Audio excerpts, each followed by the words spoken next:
Hello and welcome to the Sports Corner YouTube channel for the Europa League live watch-along for the semi-final second legs of the Europa League semi-finals, of course. It's the golf show, but with me and Kieran, of course. We had the repeat last week. It is the second legs tonight, Kieran. It's Arsenal Villarreal. It's Roma versus Manchester United. My game's probably a little bit dead, but your game is well and truly in the balance, with Arsenal looking to overcome that 2-1 loss. So, yeah, we'll talk about your game first, of course. Arsenal versus Villarreal. I will get the lineups on the screen for you right now. There we go for Arsenal. No worries. Arsenal obviously picking up their win on the weekend. Their lineup looks like a back three, or possibly, I think, more likely a back four. It's Leno in net. It's Holding and Mari as the two centre-backs. Xhaka looks like he's going left-back again. Bellerin on the right. Smith Rowe, Partey, and Odegaard in the middle. Bukayo Saka, Nick Pepe, and Aubameyang looks like the front three. With the bench, as you see on the screen, Tierney, Gabriel, Lacazette, Willian, Cedric, Callum Chambers, Reece Nelson, Mohamed Elneny, Eddie Nketiah, Martinelli, Ryan, and Okonkwo. And as for Villarreal, they go with their 4-3-3. It was Geronimo Rulli in goal, a back four of Gaspar, Albiol, Torres, and Pedraza. Trigueros, Coquelin, and Parejo in the middle. Of course, Etienne Capoue suspended after his red card in the last leg. And a front three of Gerard Moreno, Chukwueze, and Paco Alcacer. And their bench looks like this: Asenjo, Funes Mori, Bacca, Rabah, Estupinan, Alberto Moreno, Ruben Peña, Jaume Costa, Moi Gomez, Yeremy Pino, Alejandro Baena, and Firmino. Yeah, and it's like we said, Kieran, your game's very much in the balance, of course. Can we have a prediction for tonight? Yeah, I think it's going to be a really close and tight game, very similar to what I expected the first leg to be, and it was. Something's been telling us in this house for a long time that Arsenal are going to crap house their way to a final, but I'll go with 1-1 Villarreal on away goals. Oh. Well, there is another game going on tonight. I mean, it's probably a little bit less important than your game because it's probably already over, but we'll go through it nevertheless. It's AS Roma versus Manchester United. Manchester United a little bit stronger than you would have probably thought, but we'll go through the Roma side. We've had a little bit of changes to their formation, little tweaks here and there. So they have gone with Morante in goal after that injury to Paul Lopez in the last game, which is looking to keep him out for the rest of the season.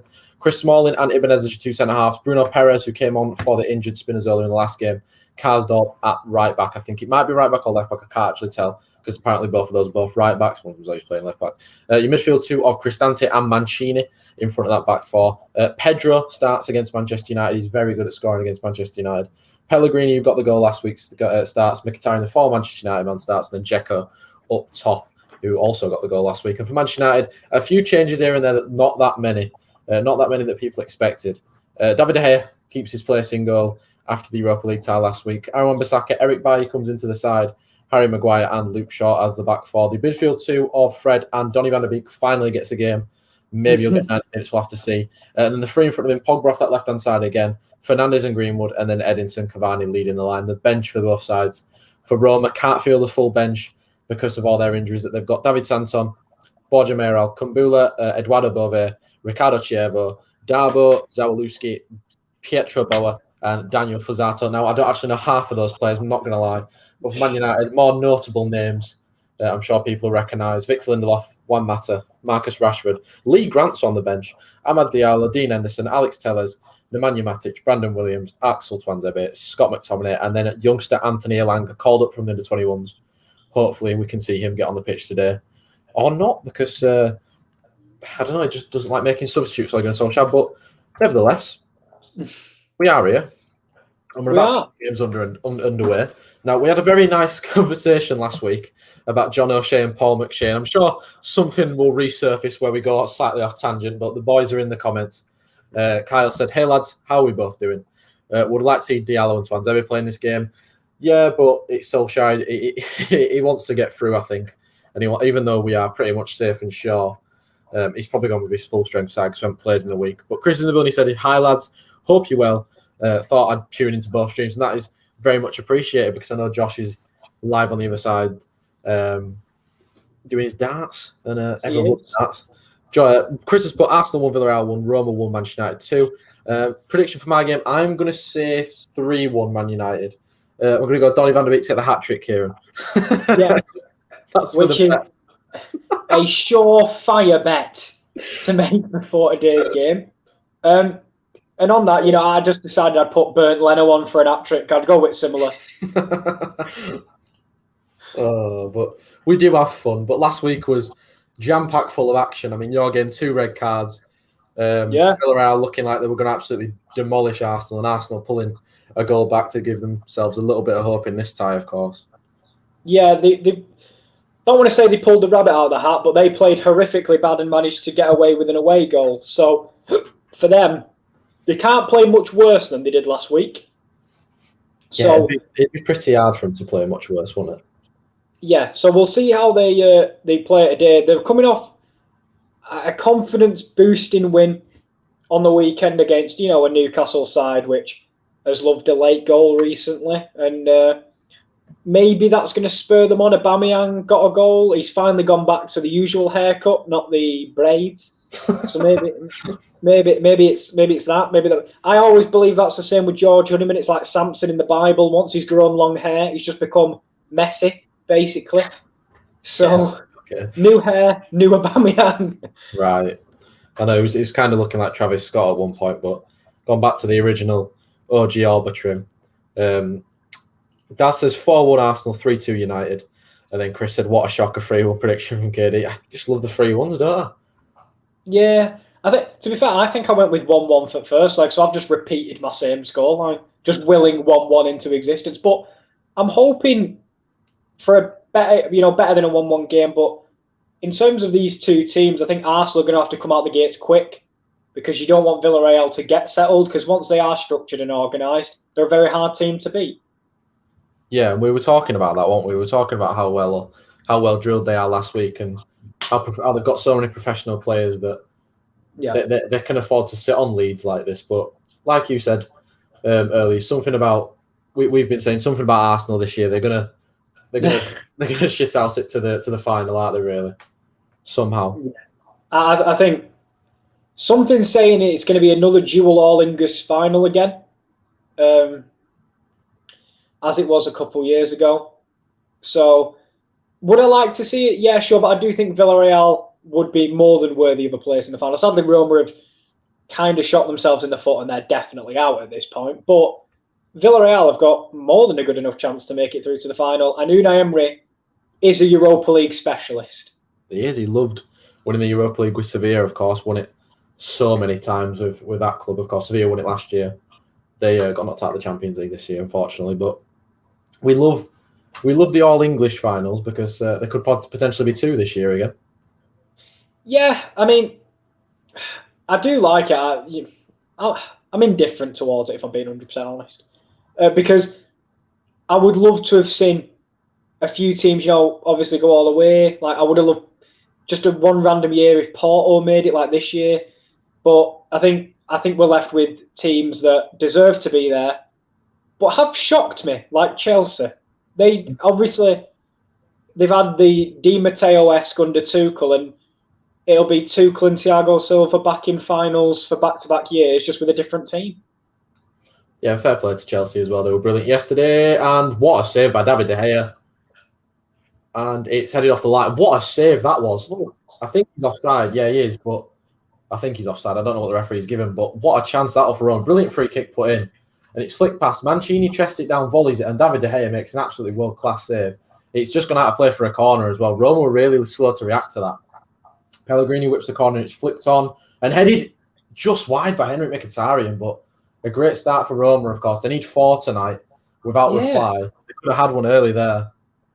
I was going to say, if they got an early goal, I'm not saying it would have been on the cards, but they would have had a little bit of belief about them anyway. But I think they have to get one extremely early to even put any pressure on United tonight. Because is it fair to say that you kind of started the free-flowing scoring? You looked very comfortable last week after the early scare. Yeah, we don't really start quickly, so. Yeah, it takes us a little bit to get into the game, but we are coming forward here with Donny van der Beek. Does check inside. And it's a good palm over the top by Bernd Leno. He's not going to get the hat-trick tonight, sadly, but Chukwueze was on the edge of the box and he shimmied it onto his left-hand side, and you can see he's trying to bend it into the far left-hand top corner. it's a good enough height for the goalkeeper, relatively straight at him, but a good strong palm over the top of the crossbar by the German, and it will go behind for a Villarreal corner. But Chukwueze impressed me last week, and he's got an early sighter there at Leno's goal, but it's a set piece for the team from Spain. He's such a scary player to play against, isn't he? Because he's so direct and he's quick.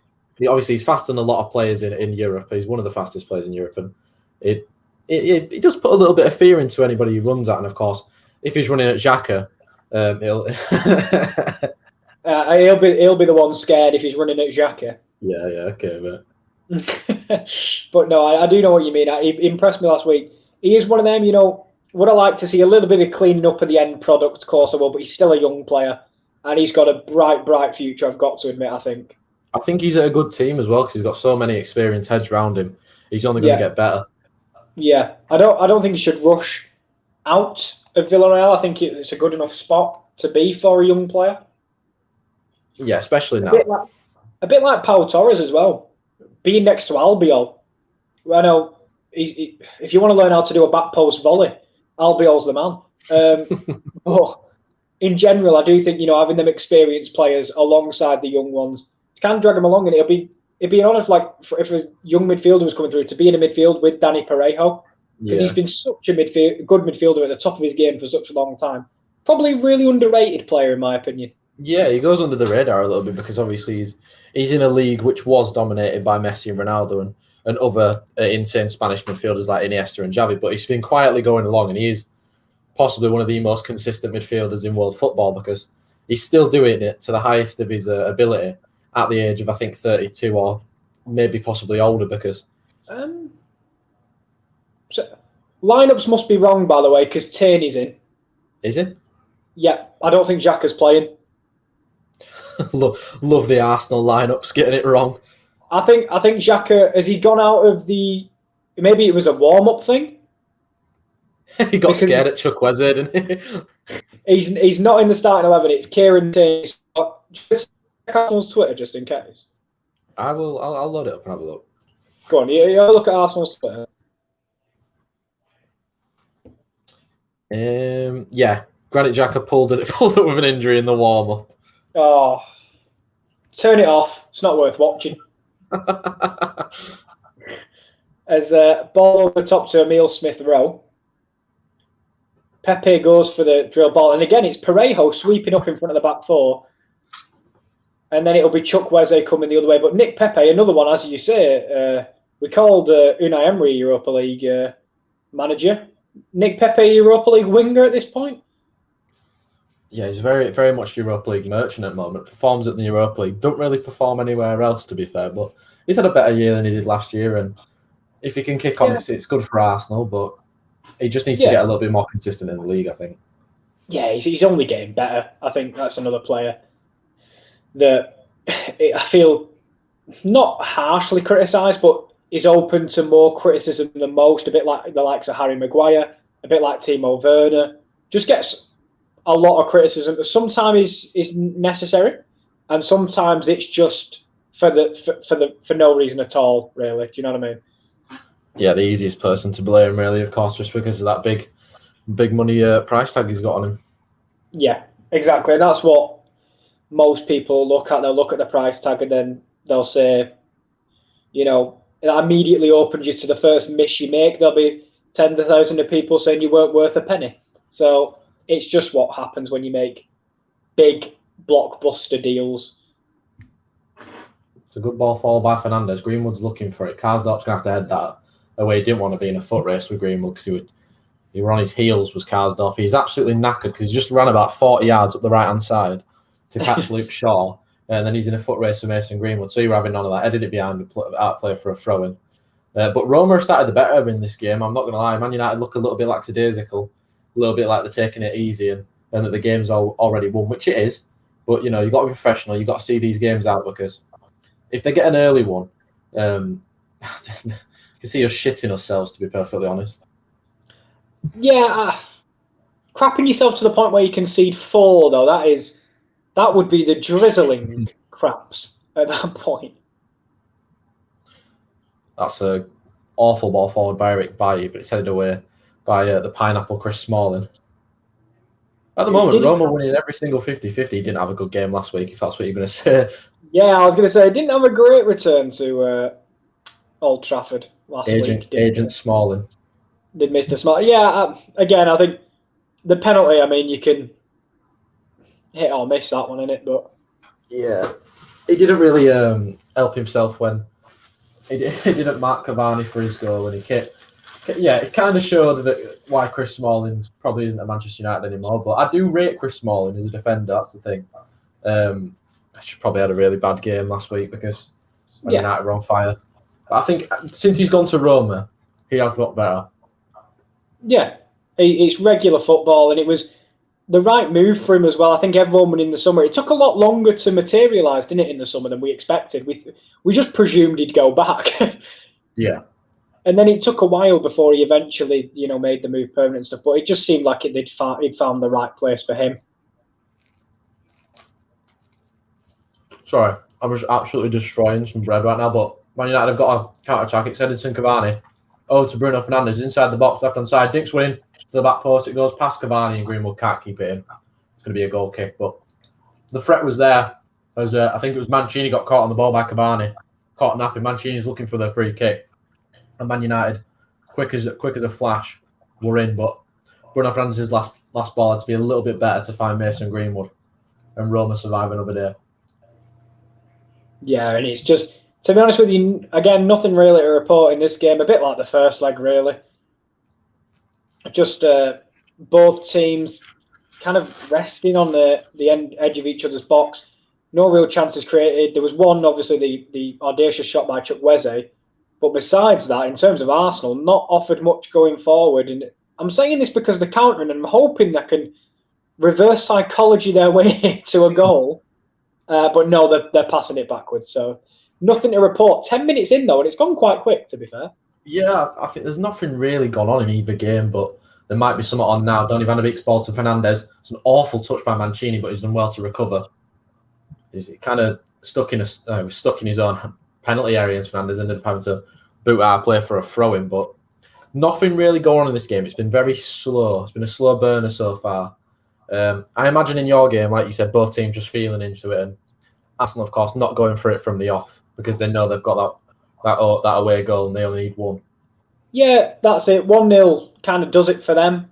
But in terms of probably, I'd say the better team, I think in possession, it's definitely been Villarreal. I think they're definitely the better team in possession. But so far, just not managed to create anything. And to be fair, kind of what you expect when I said they couldn't be as poor as last week. They're giving it a good bloody go. I think with Arsenal, this is their biggest game of the season now. I think. Yeah. Because last week it was their biggest game of the season. They bottled it massively, and this week it's like it's make or break for them. Because imagine if after having this poor of a season, they can get into the Champions League. Yeah, it's, to be fair, reminds me very much of Unai Emery's first season when they faced Chelsea in Baku, I think it was, and everything pointed to Arsenal winning it because Chelsea had nothing to play for. Chelsea got top four.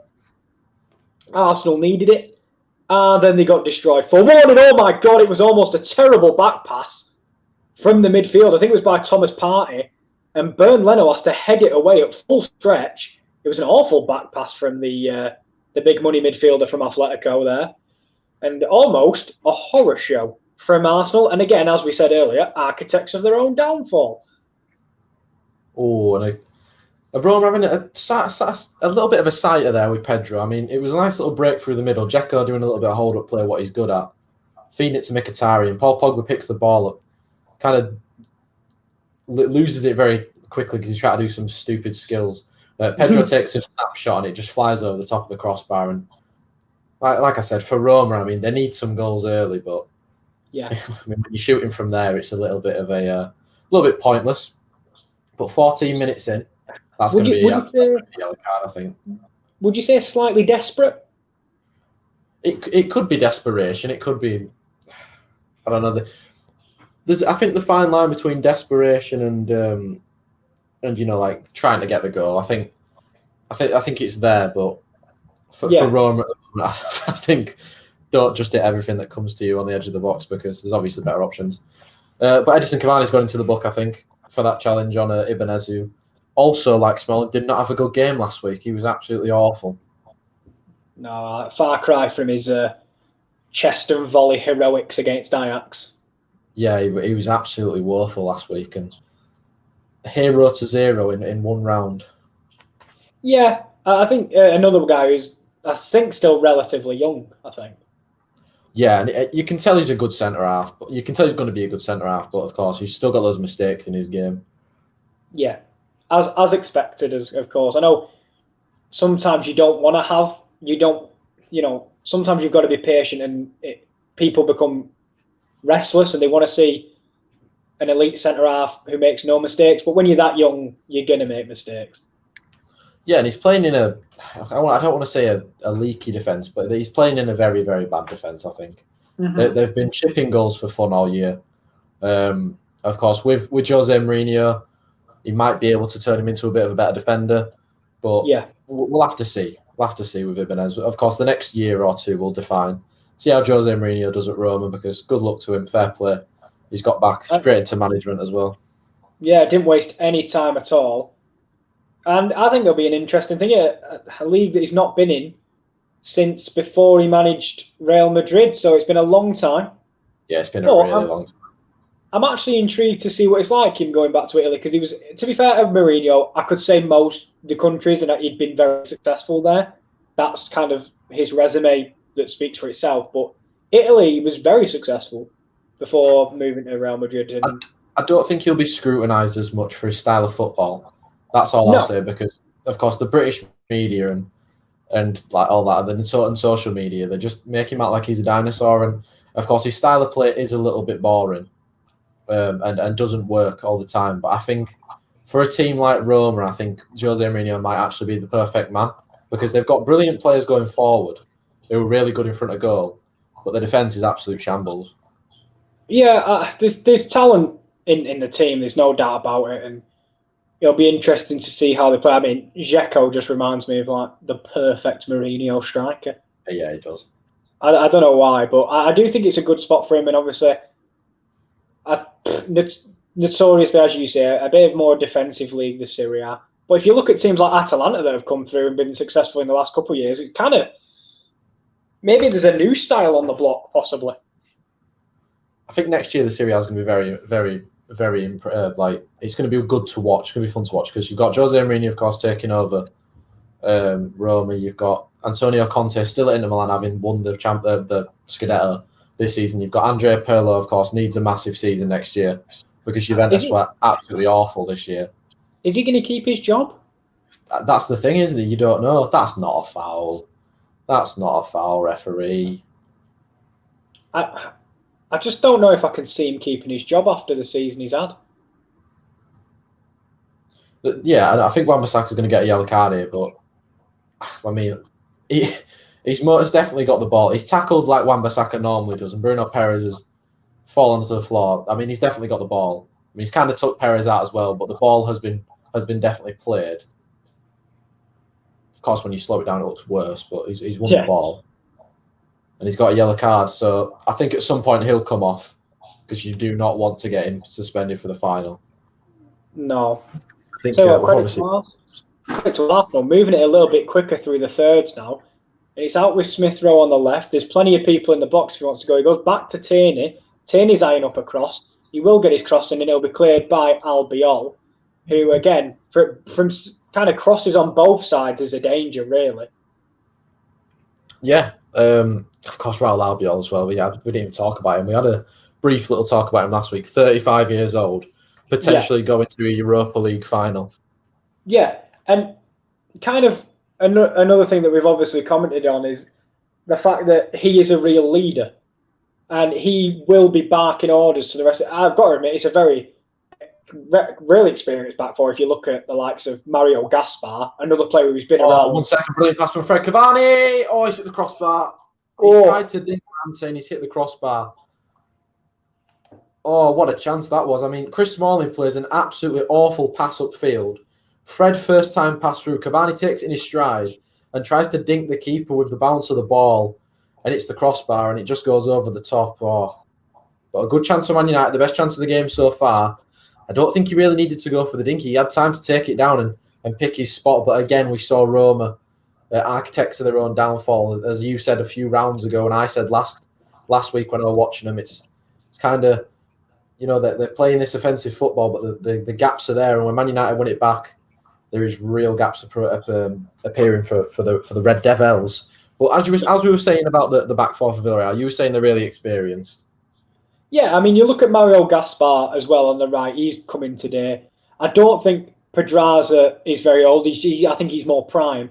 And then you look at Torres, who is a really experienced youngster, which is surprising to say, but he's one of them where he has a lot of football for such a young player. Yeah, and they've obviously got up and coming there, Stupinan. Yeah. They've got a lot of youngs. They've got a youth. They've got a good blend of youth and experience, and of course the experience is taking them so far. The youth, coming along for the ride. And I mean, Villarreal, they've got such a good team. They might not be the best to watch, but they've got a very good team.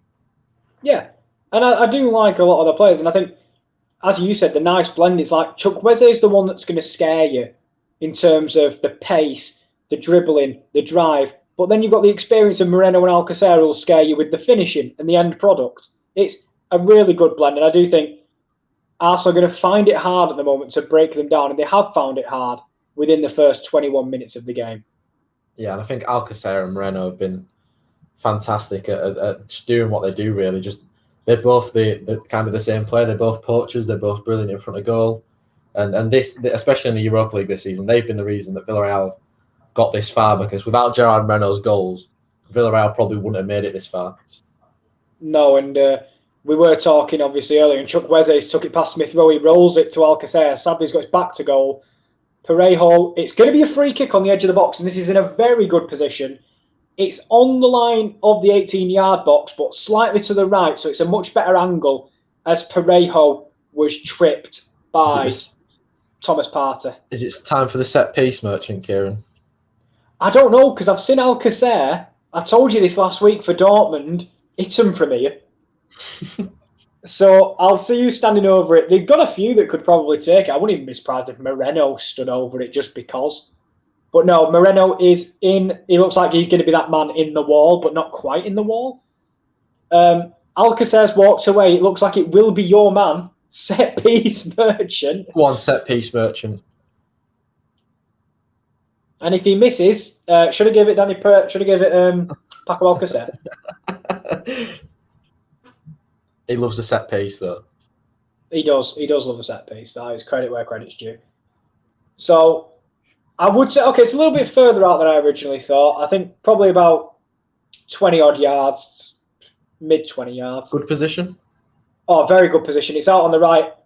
Pereira over the wall and onto the roof of the net. It's a good effort by the set piece Merchant, but personally, I'd give it Alcacer. I mean, we kind of made a rod for our own backs last week because we had so much action going on that we've had pretty much F all this week. I mean, both our games in 0-0, 23 and a half minutes in. I know. To be fair, credit to that free kick. If it had a little bit more dip on it, it's heading for the top corner.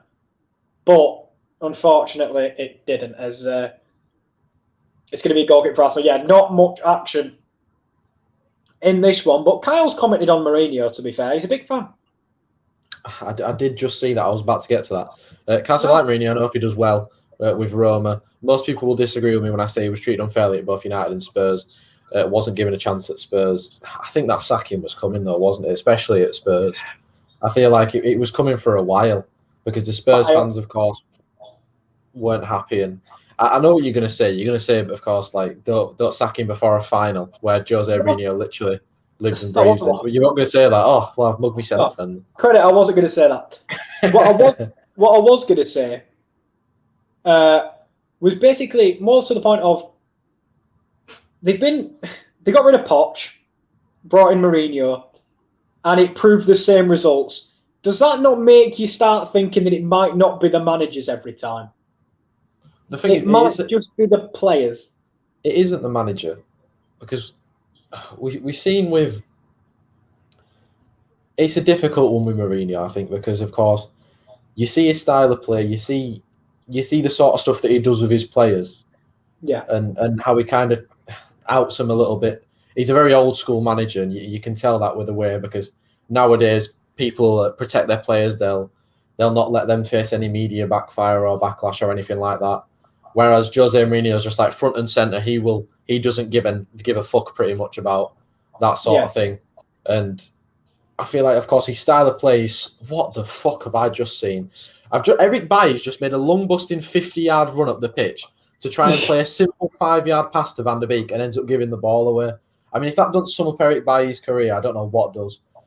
Anyway, Jose Mourinho, I feel like he kind of makes a rod for his own back a little bit, because his style of play is... Actually, I've used that term twice in 5 minutes. No, it's great, mate. 1 second. Cavani! Oh, what a save by Morante. Really good save by Morante. Everything's bloody happening now. I'm trying to explain something. Really good ball through by Fernandes. Outside of the foot. Cavani, he's onside. Karsdorp's playing him on. He just takes it a little bit wide, takes a touch, trying to go across him. I think it hits Morante in the face, actually. It just knocks him in the face. What's happening, Kieran? Aubameyang outside of a post, and it was, I'll tell you what, a little bit of tennis, and I'll be honest, it reminds me of us in Corridor. It's one bounce without the bouncing. The corner comes in, and it's constantly in and out being cleared, and then the final clearance is from Parejo, and then it falls to Aubameyang, who hits it sweetly on the outside of his foot on the volley, and it clips the outside of the right post. And as you say, the moment one person gets a chance, I feel like we can't get our words in edgeways. Right, I'll pretty much sum up what I was going to say. I was going to say Mourinho doesn't help himself just because of how he is in the social in front of interviews and stuff like that. Yeah. That's all I was going to say. But of course, he's a fantastic manager. His resume is one of the he is one of the best managers to ever manage in football history. Dear. Chukwueze is down, and he's also given up the substitute symbol. Oh no!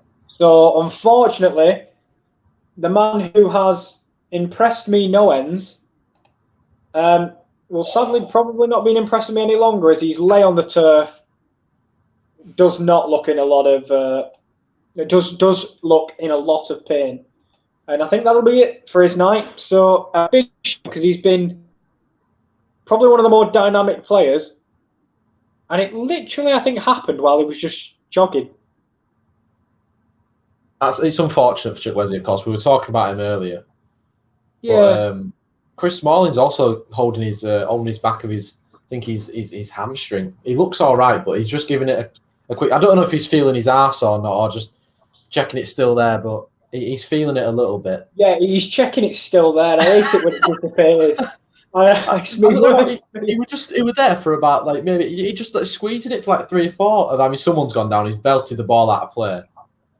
I'd say he's on his knees now, Chris Smalling. I don't think he's going to be able to continue, which, again, for Roma, another potential injury. It might just be cramp. He was the one that kicked the ball out of play himself. Yeah. I think his hamstring's gone. Are you sure, or is he checking it still? Is he checking it still there? Well, there's a substitute getting warmed up, and I do not have a clue that. I think it's Kumbola, that. Rowan's in the building. He says, big up the Europa indeed. I think it's Kumbula. Is that how you say his name, Kumbula? I call him Kumbola, but yeah. Kumbula. Come see, come sa. I think he's getting ready, and he is going to come on. And, I mean, if it wasn't getting bad for Roma already with the injuries, add Chris Smalling to the list now, because he's not going to be able to continue. Yeah, and Chukwueze is sadly off on a stretcher. That's very unfortunate for him. Yeah, it wasn't a challenge or anything.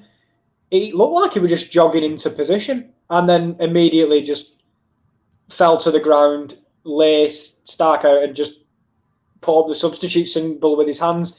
And on comes Yeremy Pino. The good news is that Chris Smalling's walked off the pitch. So it can't be that serious if he's walked off the pitch, of course. Roma need to take a little bit of precaution.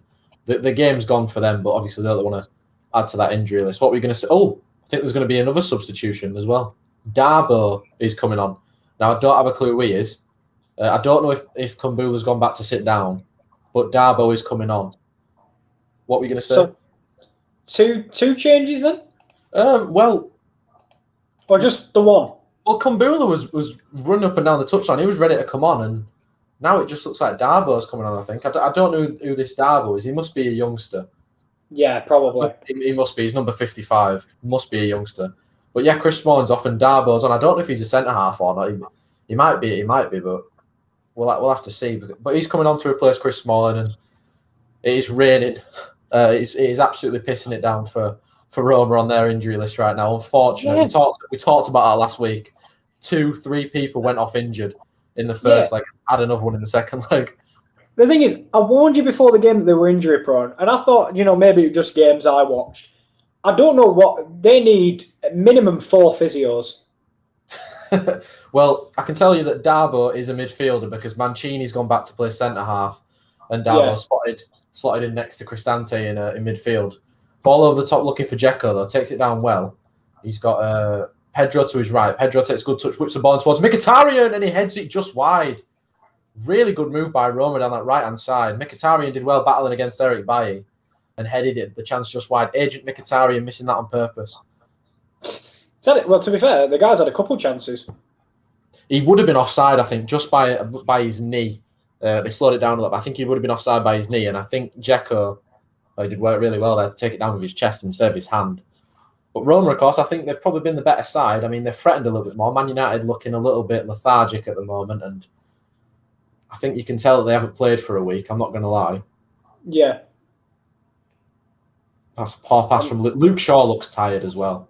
Luke Shaw looks very tired. He's played a lot of football this year. And I think he'll come off at some point. Strange that Tellez hasn't been in from the start. As Bellerin tries to take it round the outside, and his sliding cross is poor. And adds to what has been a very poor game, if I'm being 100% honest with you. Yeah, I don't think mine's been the real showstopper that it was last week. Of course, with the 8 goals. I mean, we're 31 minutes in.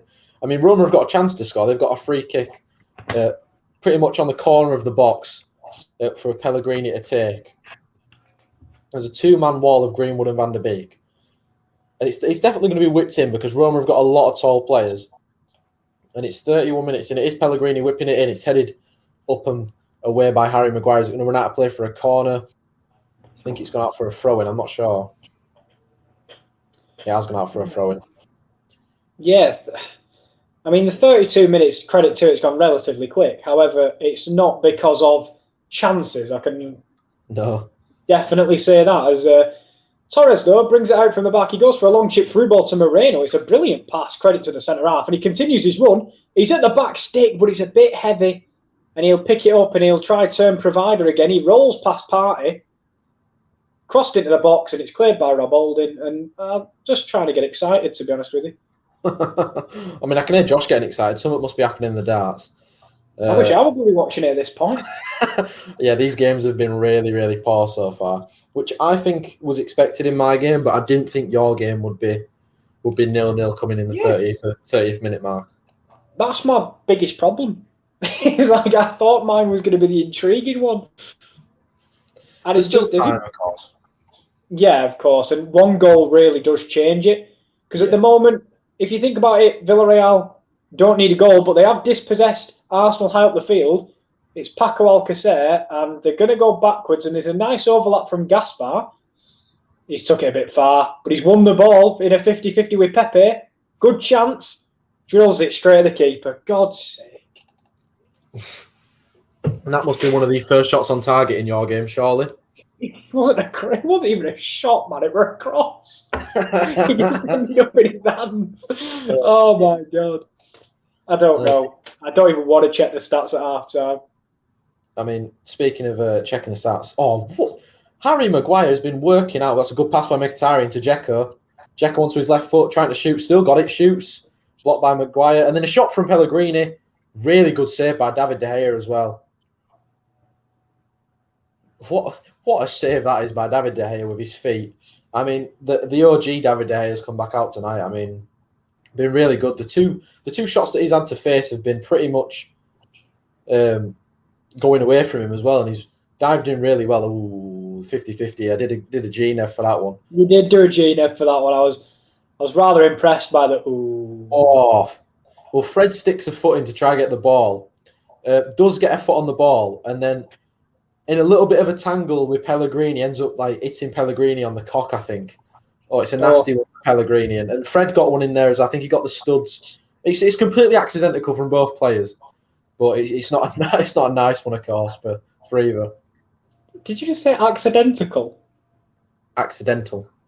I swear, it sounded like accidental. And I was going to say, you know what? Why don't we just create... I feel like I did say that now. To be honest, mate, it might just be me making it up because I need something to think about. I mean, Roma got a free kick that's been put in a header straight at David De Gea, but where the bloody hell were the defenders? The 3 or 4 Roma players just ghosted behind the Man United backline, and now I thought the ball was on over the top by Bruno Fernandes, but he's chosen to go back. But again, Roma from set plays look a little bit dangerous. Like I said, there are 3 or 4 players going towards the ball like after the backline's moved, and the poor header. I think it was from Mancini straight into the hands of David De Gea. But the chances have been there for Roma. Maybe not clear cut, but they've not taken any so far. 35 minutes in, and in a game where you need 4, you have to be at your clinical best, especially because you don't know how many chances you're going to get. But they'll hope to have at least put 1 in before half time, if not more. And sadly, it looks. Then again, there's 10 minutes to go, but it looks like they're going to go in at 0-0 probably. Yeah, Man United. I mean, it's been pretty. I don't want to say poor because obviously there's nothing really for us to play for, but yeah, we're not really threatening as much. It was Mancini who had the header, and it's maybe if he'd have left it for Ibanez might have had a better attempt at goal, but headed it straight to David De Gea, who's probably been Man United's best player so far. Yeah, he's forced into that early save, and then the save with the legs as well. Yeah, that's what we like to see from David De Gea, because come under a lot of scrutiny this year. Of course, the Dean Henderson, David De Gea debate will always be there, but Man United have got 2 top-class keepers. Yeah, wouldn't be surprised if one of them does get moved on at some point. I think it's more likely De Gea gets moved on. Yeah. I think we're probably similar to that. Probably gets his move back to Spain. It's a shame Real Madrid finally found their replacement because they were after David De Gea for numerous years, weren't they? Yeah, of course, a faulty tax machine kept him at Man United, but thank God. Faulty fax. Faulty tax machine. What am I? I'm on one today. I'm on one today. Oh, it's in the song. It's tax dodger. I'm on one today. Oh, I'll tell you what. It might have been one of them accidental tax machines. Yeah, I'm on one today. I'm not having a good one today. No, he's only just got back from work. It's too early to be doing watch-alongs. I mean, I'd have been watching the game anyways. I'd have been sat here bored, to be fair, because as usual, we'd have had his doors open, would have been chatting shit about the games anyway. So yeah, this has been another poor 38 minutes, but all can change in the final 8 minutes. What the bloody hell are we going to talk about at half time? There'll be nope to talk about in these games. Nope's happened. I'm talking about whatever's on that advert. I don't care what's on it, but we're talking about it anyway. There is some tasty stuff coming up, especially at the weekend. But Roma coming forward with Bruno Perez now. Is Pellegrini left-hand side of the penalty area, trying to get past Paul Pogba. What? Good work by Fred. Oh my lord! What's happening? It was a ball through Aubameyang on the right-hand side, and he cut inside onto his right foot. It was just pretty much a sighter. It was straight to Geronimo Rulli.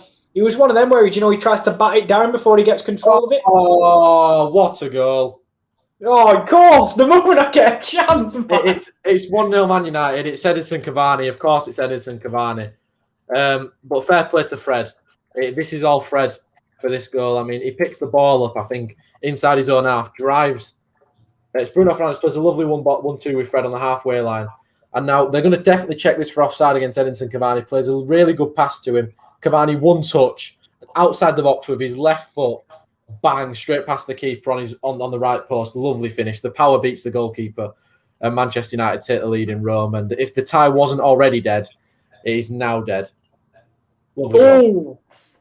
And I'll tell you what, 2 chances. I'll get back to the original one. It was Aubameyang who cut in onto his right, hit it straight at Rulli. Rulli went to parry it down to then gather it, but parried it between his own legs, and it went trickling towards goal. And then just then, Gerard Moreno went to put a through ball in. Mari intercepted it, but his interception went bounding towards his own goal. and just went past the post. So just a few mistakes that almost led to goals. But to be honest, I'd take it at this point. I don't need quality. That is so shit house by Cavani.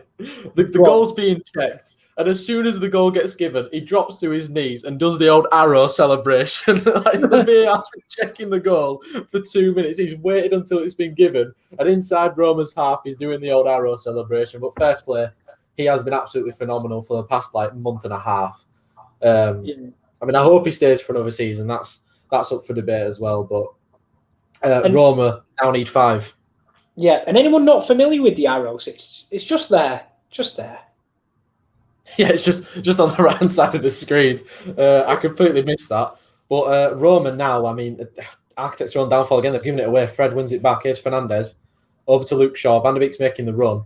Luke Shaw instead goes inside to Fred, who takes 1 on, takes 2 on, gets it to Greenwood on the right-hand side of the penalty area. Greenwood, step overs, back post. Oh!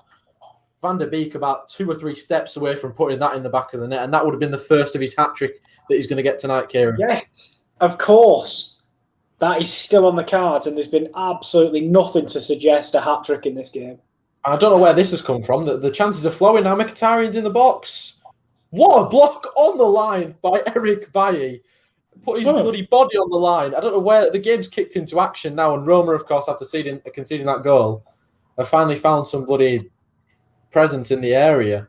It's not even a block, it's a save again by David De Gea. I thought Eric Bailly had blocked it, but again, David De Gea with another fantastic save. Kind of similar to the sort of saves that he made against Tottenham all those years ago, where with his outstretched right hand, as he's diving, it's a brilliant save again by David De Gea. Do you remember that performance he had at Arsenal at the Emirates? Not very good. Yeah. Very good. I think those 2 performances have got to be up there for best performances by a goalkeeper ever. It'll never beat Tim Howard against Belgium. Ingram against Plymouth. No. Legitimately, I've always said this. That was one of my favourite games of football ever. Was USA v Belgium, World Cup 2014, I think. We don't talk about 24. What a round of 16 tie that were. It was 0-0. Go on. No, I was going to say we've got the Euros coming up. Oh, I can't wait. Are we covering it? I think we are. Oh, get it. Buzz it. I can't wait either because I absolutely love the Euros, especially when international football is competitive. That's when it's the best. Yeah, of course. Man United had a chance there. Poor pass from Fernandez, though. I don't really say that too often. Couldn't put the hat-trick hero Donny van der Beek. That is an awful challenge by Mancini, that. It is so late. And I could see that foul coming half an hour ago. That's how late it was. Could see it half an hour in the future, that's what I meant to say. That's how late it was. Then Man United got a free kick about 35 yards out. Let Fred take it. Let Fred hit it. Oh, Donny van der Beek get one of his hat-trick? No, Fernandez and Pogba are over this. I think it's probably going to be the former to take this, definitely. Are you all right, Kieran, mate? I'm all right, mate. I'm all right. Just wake me up at full time. Now, if Fernandez scores this, this will probably be one of the goals of the tournament because this is a long way out. I mean, it looks longer out, looks further out than it originally did. I'm not going to lie.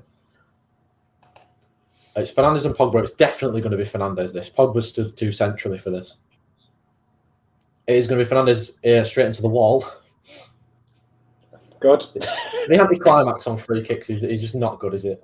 But when I saw the ball, Wan-Bissaka, lovely cross into the back stick, and nobody's there. Oh, could have been 2-0 there. I mean, lovely ball by Wan-Bissaka into the back post, and nobody was just there gambling on it. And what do I always say, Kieran? Gamble on the ball. Gamble on it. Gamble on it. But yeah, about a minute and a half away from half time. A minute in this game. Thank God. Can't see there being much added time. No, if any. But I'll tell you what, there's some lovely move now by Villarreal. They finally kicked into action, but Kieran Tierney is equal with Yeremy Pino. Tries to knock it through, and it's going to fall back to Trigueros. Good graft from the midfielder. It's back to him on the right-hand side. Trigueros, the scorer of that goal last week. Of course, as Pablo Mari out jumps thing, and Jeremy, I don't know what he's trying to do, to be honest. It's a foul. I mean, the thing for Villarreal is that they're in control at the moment. Would you say they're in control of the game as well? I don't know. I had a nap midway through. What happened? No, it's just been a very even game. No team has really troubled either goalkeeper. To say Villarreal are in control, yeah, they are in control of the tie, definitely, and they've not been troubled at all in the game. And I'm pretty sure there's 3 minutes added time. Oh, Chuck Weze went down to be fair. What a pass from Harry Maguire. Mason Greenwood, first time ball. Fernandes, he went for the scorpion kick. What are you doing? Just chest it and bash the ball home. He goes for the scorpion kick. I don't know what he's trying. He's trying to bloody show off. Bit of showboating and completely misses the ball. I think he saw his inspiration, Henrik Mkhitaryan, playing for the other team. It should be 2-0, I'm not going to lie. Chris did say Villarreal need that goal earlier. I missed that. And Dad said, Rowan, where's the F1 this week? I don't know where. I don't know if Rowan's still in the chat, mate. So I'm not sure. I can't help you on that one. But no, he's doing it. He's doing it. Yeah, I know he's doing it, but I mean, I don't know where the race is. Oh, is he asking? I thought he meant like I was going to say. Actually, mate, it's on the Sports Corner YouTube channel. No, he was saying where it is. Where's the F1 from this weekend? Like where is it based? You don't need to watch it. It's right here on the channel. We've got 3 minutes valid time in my game. We are a minute into that, but just seeing that chance for Fernandes. If that goes in, I think my pants are off, Kieran. If that goes in, Spain. It's in Spain. Oh, hello, Rowan. There you go. It's in Spain. Is it Monaco? Is it Monaco this week, Rowan? Monaco's not in Spain. No, no. Which one's where? No, where's when's Monaco is what I'm trying to ask because I know you said that will coming up soon. Might be next week. Good chest down by Shaw. Takes it past Mancini and then has to go backwards. I think Brandon Williams and Tellez will come on at half time. Van der Beek's picking the ball up. Get into the box for your hat-trick, mate. He's in the box. It's Van der Beek inside the box. Takes it back. Finds Cavani. Why don't you shot yourself? Fernandes! He's missed it. Why? Donny Van der Beek should have shot himself. He should be having the hat-trick. Why hadn't he got his hat-trick, Kieran? I'll be honest, mate. He's waiting for that second half. What, where he gets taken off for McTominay? I was going to say, I swear he better not sub him off. Sub off one of starters, man. Don't sub off Donny Van der Beek. Van der Beek off, McTominay on. I can sense it now. Yeah, but I think Brandon Williams and Tellez might come on at half time because they've been warming up vigorously. Maybe get Diallo on as well because I mean they're not going to touch wood. They're not going to score 5, are they? You know what? No. Rowan did ask how the games were going. Oh, don't know. Let's just say it's been a very slow burner for Kieran so far. Yeah, it's fair to say. Also, the scoreboard at the bottom may need changing, my dude. What's up with it? Still says 0-0. Oh shit! I swear I changed that. But no, you're not his dude. You're his died. Come on. I changed the aggregate score and just left the actual score itself. So we are at half time though now. Thanks, Solway. Thank God. Thank the Lord. And of course we will. So bad. Just as half-time starts, we'll play the Watchalong advert for what's coming up on the channel this weekend. So this is what's coming up on the channel, the Sports Car channel this weekend. I'm losing my words. Kieran's losing the will to live. Let's have a look anyway. Let's get this over and done with. So coming up, lads, of course, you are now watching the Europa League live watch-along. You probably hope you weren't because these games have been absolutely dross, but thank you very much for sitting here with me and Kieran. Tomorrow, of course, 7:05, Josh is live with the darts, Premier League Darts Night 12. That's also live alongside us today. And then, of course, Saturday, massive crunch games in the Championship. Derby, Sheff Wednesday, and Rotherham, all their fates in the balance. And then we've got a Bundesliga double on Saturday as well. The first one, Borussia Dortmund versus RB Leipzig, live with Rowan at 2:25. And then later on in the day, Kieran, you're back with Munich versus your beloved Gladbach at 5:25. And that's it. Yeah, and that is it. I cannot bloody wait. We'll talk about the Bundesliga because we love the Bundesliga, me and you. Let's not talk about these trash games. Yeah, there's nothing to talk. We'll talk about the Bundesliga games that have got to come at the weekend, of course. Hertha Berlin got a good win tonight, 3-0 against Freiburg. Good win for them. If we look at the table, though, at the top, Gladbach, it's looking unlikely for them to get a Europa League, but they could just sneak it 4 points away from Leverkusen with 3 games left. Do you think it's doable? Is Leverkusen Europa, or is that Europa Conference? I think it depends on if Dortmund win the Pokal or Leipzig win the Pokal. Okay, so at the moment, because if Dortmund get top 4, then do you know what?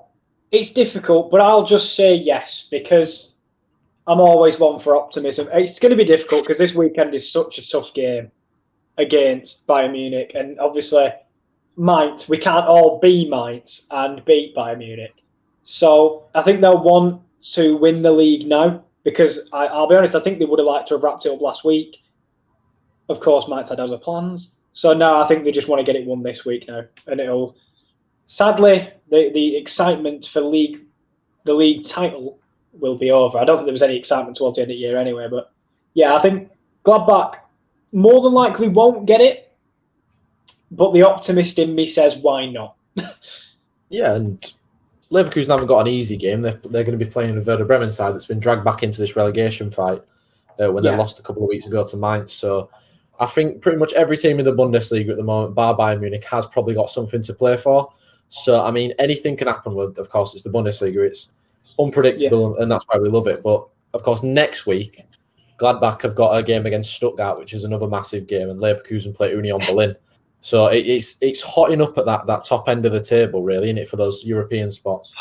Yeah, and do you know what annoys me the most? That Hoffenheim midweek game that we did a watch-along for. We win that game, and I'm feeling so much more confident about them running to the end of the season. And then we got bloody Kramaric Istanbul, and we ended up obviously being in this position now. But yeah, Stuttgart, another team. I don't think they've looked the same without Wemang Tuka. I think he adds a different dynamic. I think Kalajic, the striker, is bloody brilliant. 6'7", gets his head on absolutely everything. A bit like Raul Albiol tonight. But why are you laughing at that? Raul Albiol's 35 years old. I know, but he's quality. I think there'll be a tough game as well. But as you said, Werder v Leverkusen, that'll be another tough one. Everyone seems to have something to play for, apart from Freiburg and Hoffenheim. And of course, at the other end of the table, it is. There's a race probably for about. I'm going to say 17th to. I'm going to include Mainz in this because they're not out of it yet. 17th to maybe 11th in Hoffenheim with 36. I mean, it's very unlikely they'll go down. There's a relegation scrap going on because Cologne on 29 and 17th, Arminia 16th on 30, and then Werder Bremen and Hertha also on 30, 15th and 14th. Augsburg 3 points above them on 33, and then Mainz, of course, getting that good draw with Hertha Berlin in the week, 35 points. Now, I think Mainz probably are going to be safe. So I don't think all those teams down there will pick up 5 points. Yeah. And Hoffenheim should be safe. But I'm just going to include them just because I want to. Yeah. I think Arminia will probably be the second relegated team. And I could see Cologne being in the playoffs. Hertha, I just think, have picked it up at the right time. They kind of, once they brought back Pai Dardai, I think he's called. Once they brought him back into the fold, they've been a much more consistent side. And they stuck with Bruno Labbadia for far too long, and that's what got them in this situation.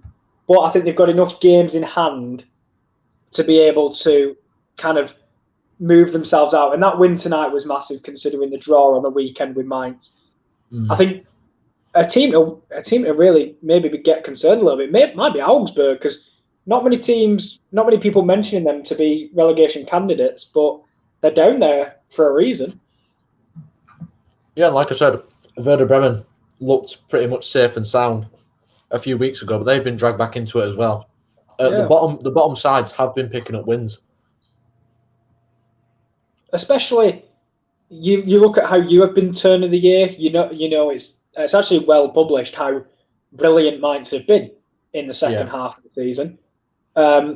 Unfortunately, you just had a really bad first half of the season, and Hertha Berlin, I think, are the same. And alternatively, I think there's been teams that have been scrapping all season long, such as Armenia, and of course, let's not rule out Schalke. They're only 17 points off. No, they're down at that point. So, luckily, I don't want to say luckily for Mainz, but luckily for all the teams at the bottom, there is imagine if that team sat bottom were only 3 points off 16th or something. It would have dragged a hell of a lot more teams anyway, but Schalke took that bottom spot as their own. No, you've got to give credit to Mainz though. They were looking dead and buried. I think a lot of people were thinking like after maybe 10 or 15 games of the season when Mainz and Schalke were both down there, those two are going to be the two to go down. But fair play to Mainz and fair play to Bo Svensson, of course, because he's done a fantastic job with a fairly average group of players, I think. And you know what? Next year, stay up again, start to build, get higher up the table. And who knows, maybe even sneak into Europe in a few years' time. That's got to be the ceiling for Mainz, I think, because they've got good players. It's just about, they've got good young players. It's just about nurturing those players through and seeing what they can do, because the quality's there. You've seen they've picked up the most points since the turn of the year, bar Bayern Munich. So you can see what they can do when they're at their best. And I think also there's rooms for a team like that. I mean, Union are still in with a shout. They're on the same points as Gladbach. They're not by any means out of a race for Europe at all. And I tell you what, credit to Union. That's the mould you want to follow if you're a team in the bottom half, because they came up and they've just been well structured, well coached, and now they're fighting for Europe. Yeah, and they did well last year as well. Of course, they had a little bit of a dip towards the end of last year, managed to stay up, and then this season they looked like they were quite comfortable for Europe, over like maybe the turn of the year, like we talked about, and then the teams like your Dortmunds and your Gladbach started to finally pick up some form and get some wins together, and that's where they kind of kicked them off the course a little bit. But fair play Union, and Stuttgart as well, another one of those teams that have done well. Yeah, just off towards the end, a bit like Freiburg. You see towards the end of the season that teams get cut away from Park. And unfortunately, in this situation, that has been Stuttgart and Freiburg. I think the timing of the Wembanyama injury for them was really, really bad. Yeah. Well, Bayern Munich going to win another title. I think I'm pretty sure everyone expected it. Well, I think you'll find if we beat them on the weekend, it's well back in the race, my friend. Yeah, they'll be 4 points off with 2 games left. Yeah, it's not actually back in the thingy, but yeah, I've got a feeling Bayern have got a little bit restless and they'll want to win. They'll scoop up the title this weekend, more than likely. As much as I hate to say it. We saw in the reverse fixture of this game when it was 3-2 at Gladbach, Bayern taking that 2-0 lead, and then Gladbach playing absolutely fantastically well, and Neuhaus scoring that winning goal. Yeah. Really good performance on the day from Gladbach. Yeah, I think Max Ebel, or whatever you want to say, was talking about it in his press conference. We have a really good record against Bayern, a really decent record against Bayern Munich, but I hate it when people say that, because then inevitably the game after you lose. So we fare relatively well. We have picked up form. Obviously, unfortunately, it depends which one of us shows up. The bottle jobs against Hoffenheim, or the team that destroyed Armenia and Frankfurt. So it's a game I'm looking forward to, and a game I'm really excited to watch on the weekend. Yeah, and it must be nearly getting to the second half of these really entertaining games we've watched in the first half, Kieran. I mean, I want to say we'll talk through them again, but I don't really think there's much to talk about other than maybe the goal in my game. I mean, for Man United, it's been really, really quite straightforward. I think Roma have threatened a little bit, but they've not really offered that much. That, like we talked about, they've not really been clinical in front of goal. And the one really clear-cut chance, one out of the 2 really clear-cut chances that Cavani's got, he's taken. Yeah. I mean, for you, it's been a bit like we said, it's been a slow burner. I think the last time I checked, it was 1 shot on target per team. I think. Something like that. Something like that. Do you think any subs in the second half, maybe? I'd like to see Martinelli come on. I think he's a very good player. I think he's had unfortunate timings with injuries, but in terms of who comes off, I'll be honest, I'm not a fan. I think the game has completely passed Martin Odegaard by in central midfield. I think Smith Rowe's got on the ball, but he hasn't really been finding that cutting edge when he goes forward, and he's been caught on possession a couple of times. Thomas Partey's been quite sloppy as well, as most of the Arsenal players have. So I'd like to see wholesale changes, but in terms of half-time changes, I just feel he's not going to make any. I hope he does, but I just can't see it.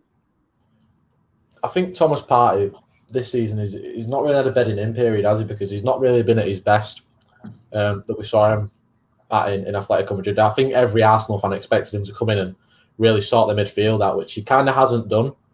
But maybe he needs a year to sort of adjust to the English game and adjust to Arsenal's style, because Arsenal this year have been really poor. And the worst thing for me is his career has stalled as well, injury-wise. Yeah.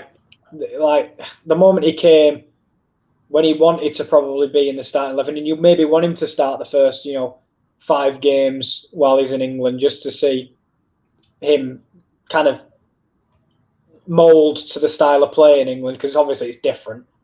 But he didn't have that because he was injured, and then came back into the starting 11 injured, and then he just couldn't get a rhythm going with his play. So unfortunately, that's probably hampered him a little bit, but I'm sure he'll come good. Yeah.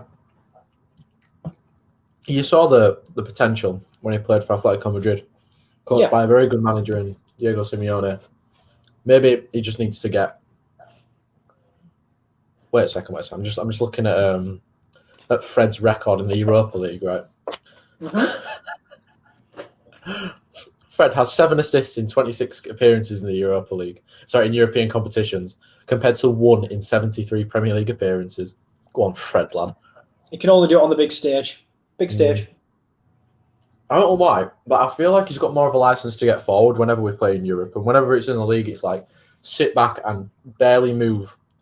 Only go forward when you're allowed to. Yeah, I understand that.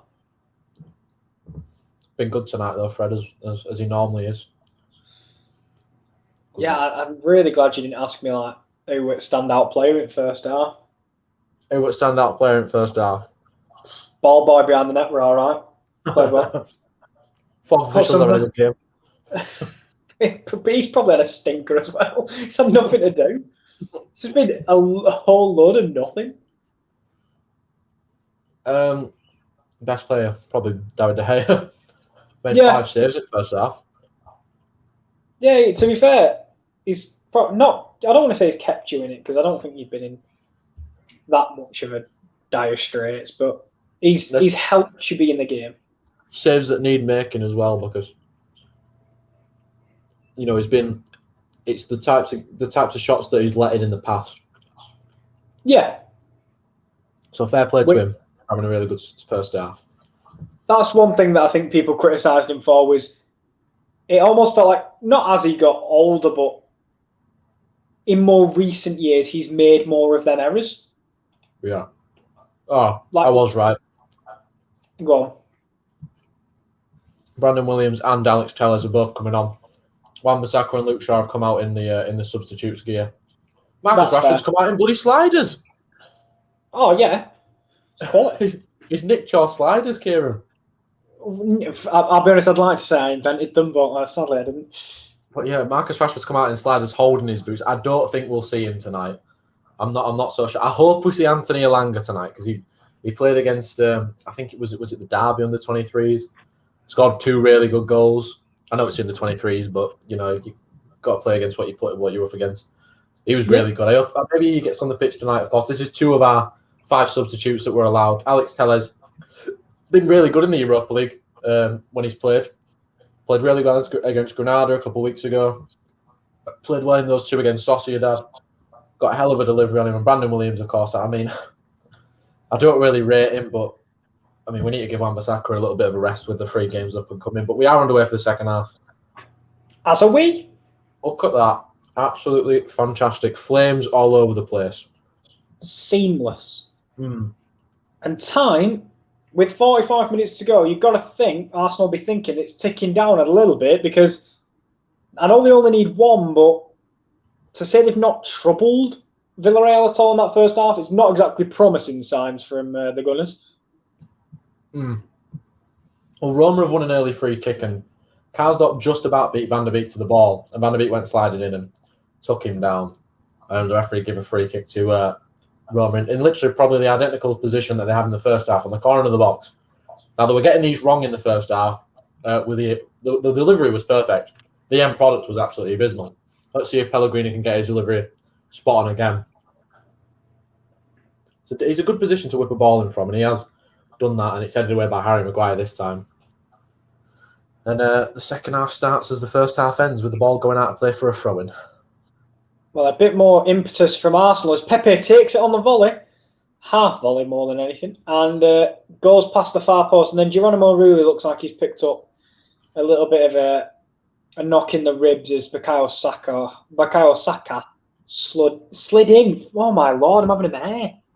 Well, add that to another save for David De Gea as well. Cristante took a snapshot on the edge of the box. Wow, bloody hell, Alex Telles is in. Well, he's not in, but he's making a brilliant run upfield. Cavani, onto his right foot, tries to poke it back to Telles, who was almost playing as a number 9. He drifted into that sort of area. But Paul Pogba slips on the ball.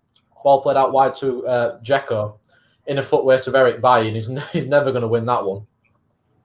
It's cleared away by Man United.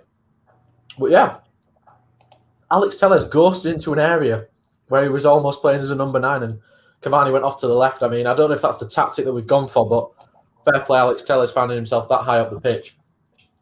I think that's a nice tactic to go with. Move your striker to fullback, move your fullback to striker.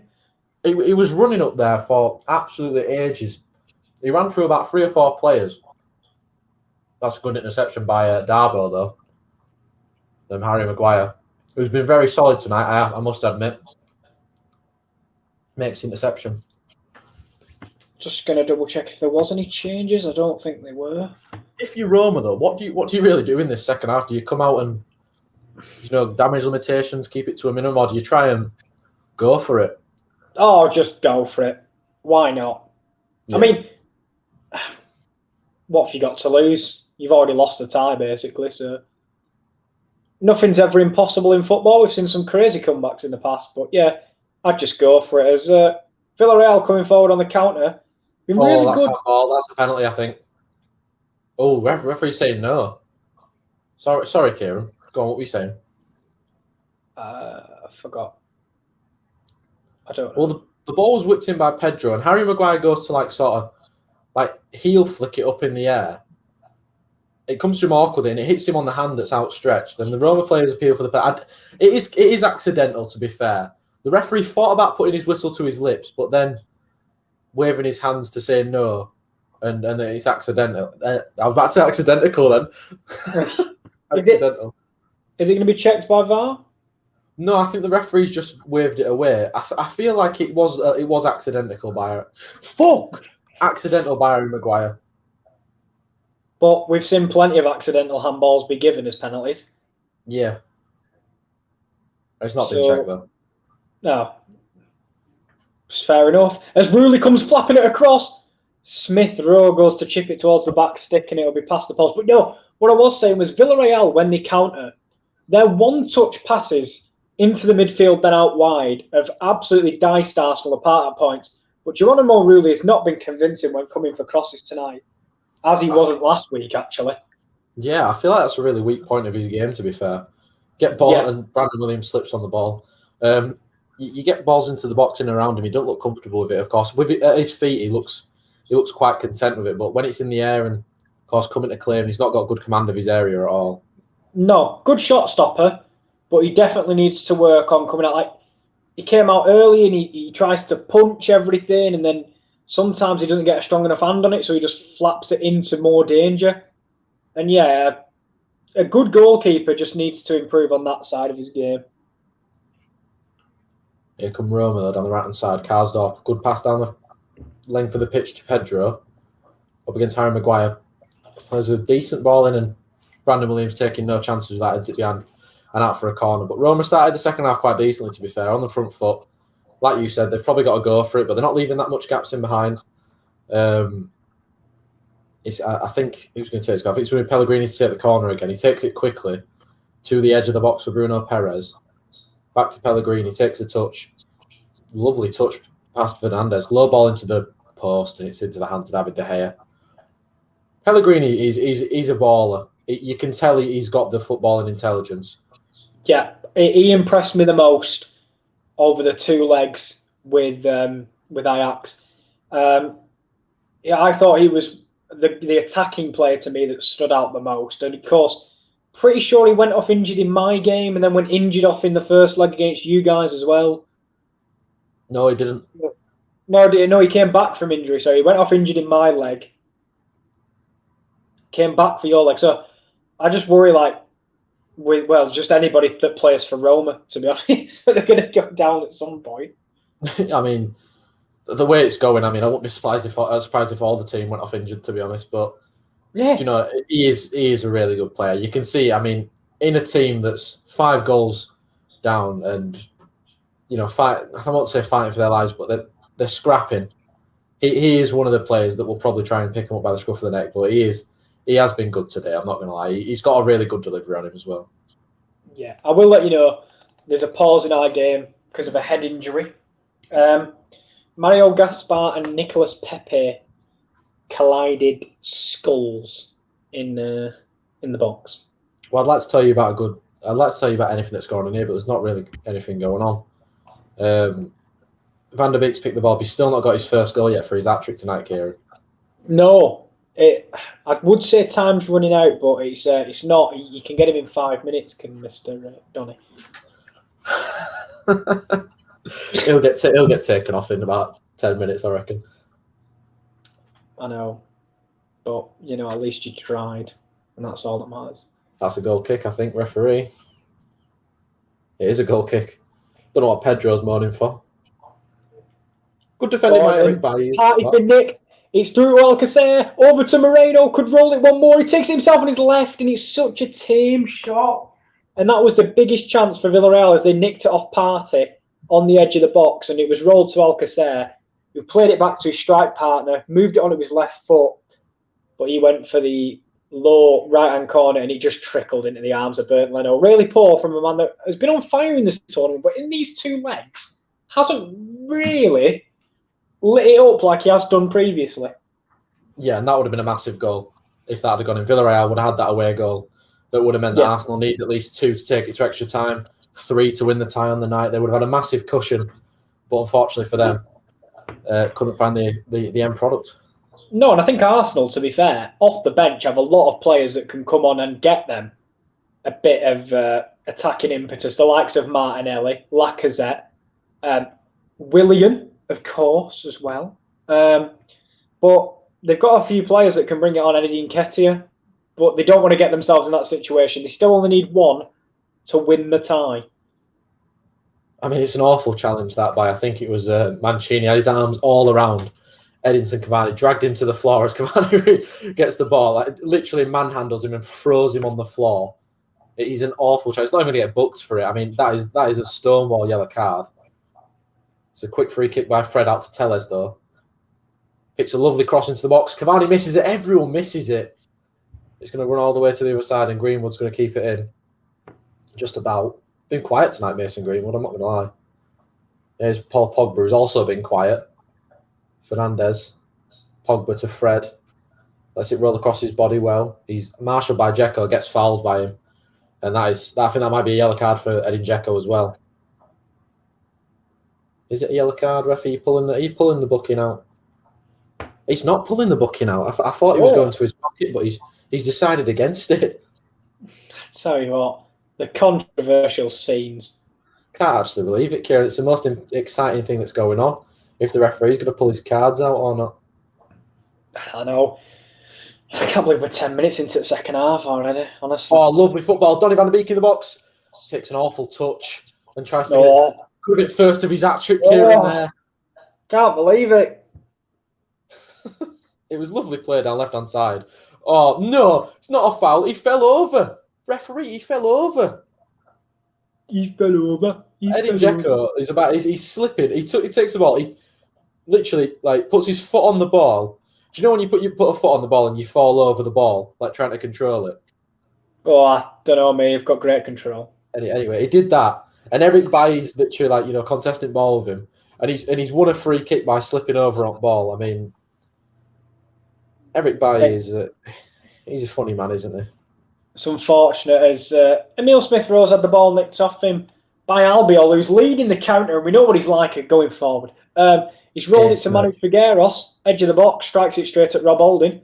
Alcacer gets in front of Bellerin, and it'll be played calmly back to Danny Parejo, who will just dictate the play, as he usually does. The pace merchant Raul Albiol making moves there. Oh, I tell you what, he's marauding run from centre half, that. Honestly, I looked like I was watching a giraffe glide. Oh, and it's 1-1. Just like that. Edin Dzeko scored. So it's game on. Game on. We only need 4 more. Game on. Game on. Game on indeed. He's down left-hand side, Mkhitaryan picks it up. Drives the ball into the box. It goes all the way through, and Pedro goes for the volley, hits it into the ground, and Edin Dzeko heads it in, literally in the middle of the goal. I'm not going to say it's poor defending. It's just a lucky ricochet off the floor. And Roma are level on the night. I've done it again. I've not changed the fucking score on the ticker. No, I did notice that, but I thought it was going to be late to react. There we go. I've done it. Yeah, it's 1-1, and Edin Dzeko scored again. And I tell you what, Roma will have a spring in their step knowing they only need 4 more.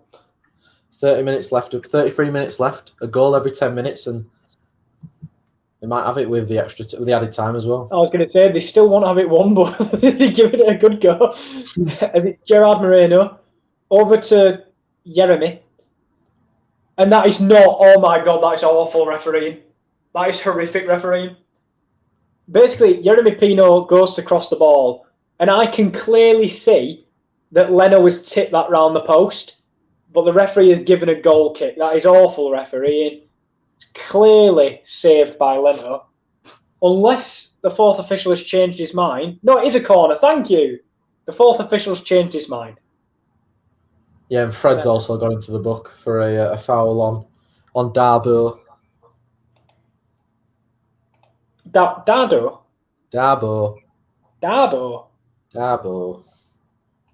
That's as exciting as it's got now, hasn't it? I mean, I've just had a goal, but it's like it doesn't really matter. In the context of the tie, definitely not as Villarreal. 1 second, it might be another goal here. He's offside. Edison Cavani's offside. It could have been 2 on Man United, but Cavani just broke his stride a little bit there when he was trying to keep himself onside. It's all right. Nothing happened here either. I feel like not much has happened in your game, to be honest, mate. No. I'll be honest.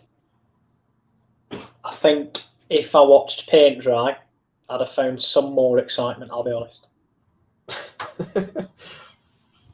It's been a difficult watch. Maybe it'll hot up in the last 15 or so minutes when Arsenal are pushing. Oh, so a lovely touch around the corner from Emile Smith-Rowe. And he's crunched, but they've given the ball away. Odegaard from distance. Cut out by Danny Parejo. And now, can we have a bit of counter? We can. Jeremy Pino in a race with Tierney. That Tierney wins, but it's a terrible back pass. Pablo Mari gets there and cleans up for the Scotsman. Oh, it's 2-1 to Roma. Oh, he's on! He's on! It might be on, but that is a fantastic goal by Cristante. He's on! I mean, they need 3 more. It's a lovely finish by Cristante. It's an absolute rocket. I mean, the ball's not moving when he wins it off Fred. Gets it in the box, and he just turns and smacks it into the top corner. It's a lovely goal. Beats David De Gea, all ends up right into the left-hand corner of the net. What a finish from Cristante, the centre mid. And I mean, I'm getting a little bit of shitty arse here, Kieran. Centre mid stroke centre back because he played centre back against Ajax, so he's a very versatile man. But still yeah, out of nothing, it's 2-1. Yeah, and there's still half hour to play plus added time, of course. I mean, I think it's very much game on, and they're coming again. Karsdorp, right hand side of the penalty area, plays the ball in. Dzeko, what a save by De Gea! Pedro, another brilliant save by De Gea. They really are back in it, aren't they? And like you were saying, they've thrown everyone forward. And now Man United could come on the counter with Cavani. Oh, he just gets his feet tangled up and he's going to go out and play for a throw-in. But if that had gone in, then it would have generally been game on. And to be fair, if they do one every 10 minutes now, KD, you would win the game. Kyle's literally put what I'm going to do as well. If United somehow fuck this up, I'm going to explode. I mean, I will kill everybody if fucking Man United. I'll kill all the players if Man United don't win this game. If they fuck this up somehow. That is extremely dramatic, Gemma. I'm not going to commit murder, am I? No, I was doing just a disclaimer. I'm not actually going to commit murder. I was doing the Claudia Winkleman advert, if I'm being 100% honest, where Gemma says she'd give a spleen for Claudia Winkleman's hair. Give you a spleen. It's a bit dramatic, Gemma. Oh my god, I'm losing marbles. Martinelli's getting ready. This is fun. There's Tellez and Van der Beek and Fred. I mean, Van der Beek will probably come off soon from McTominay. That's a poor touch by Pogba. Mkhitaryan's running in the midfield. It's a ball over to Pedro, who's in a lot of space. He's got to go wide. Pedro whips it back across, and it's off the line by David De Gea again. Oh my god, they could have scored again there, Kieran. I'll tell you what, credit to David De Gea. He's legitimately kept you in the game. Mkhitaryan plays a good ball out to Pedro. Pedro takes a touch, he's forced wide, plays it back across, and Dzeko again at the near post, and it just hits David De Gea. I don't really think he knew much about it. It just hits him, but at the moment, Roma are all over Man United in this game. And here's Mancini. What Roma don't want to do is get caught on the breaks. I think if they get one back, Man United, I think it might really kill the game off. But Roma coming forward, Mkhitaryan, Bruno Perez does dink across, and that's going to out to play for a corner. The injury. Go on, what were you saying? No, it's just the injury that has happened to Pablo Mari. That's why there's been a stoppage in play. He is coming back on, but I don't know if he'll be replaced eventually because it looked like a nasty little roll of his ankle. But he seems to be coming back on. Martinelli is ready though, and we'll see who he comes on for. That's going to go out and play for a throw into Roma, I think, on the opposite side. Actually, I think it might have been given. I don't actually know what's been given here. Is it another one of them where you'd like audio? Yeah, but the double save from David De Gea, probably about 5 or so minutes ago, was absolutely sensational. A point-blank header from Edin Dzeko straight at him. Makes a brilliant save. And then Pedro on the follow-up. David De Gea makes another good save. And the other one was to be fair, I don't want to say it's a good save. It just kind of hits him. It's Nemanja Matic is now coming on for Paul Pogba, and this is the substitute I expected. Pogba's not really done much today.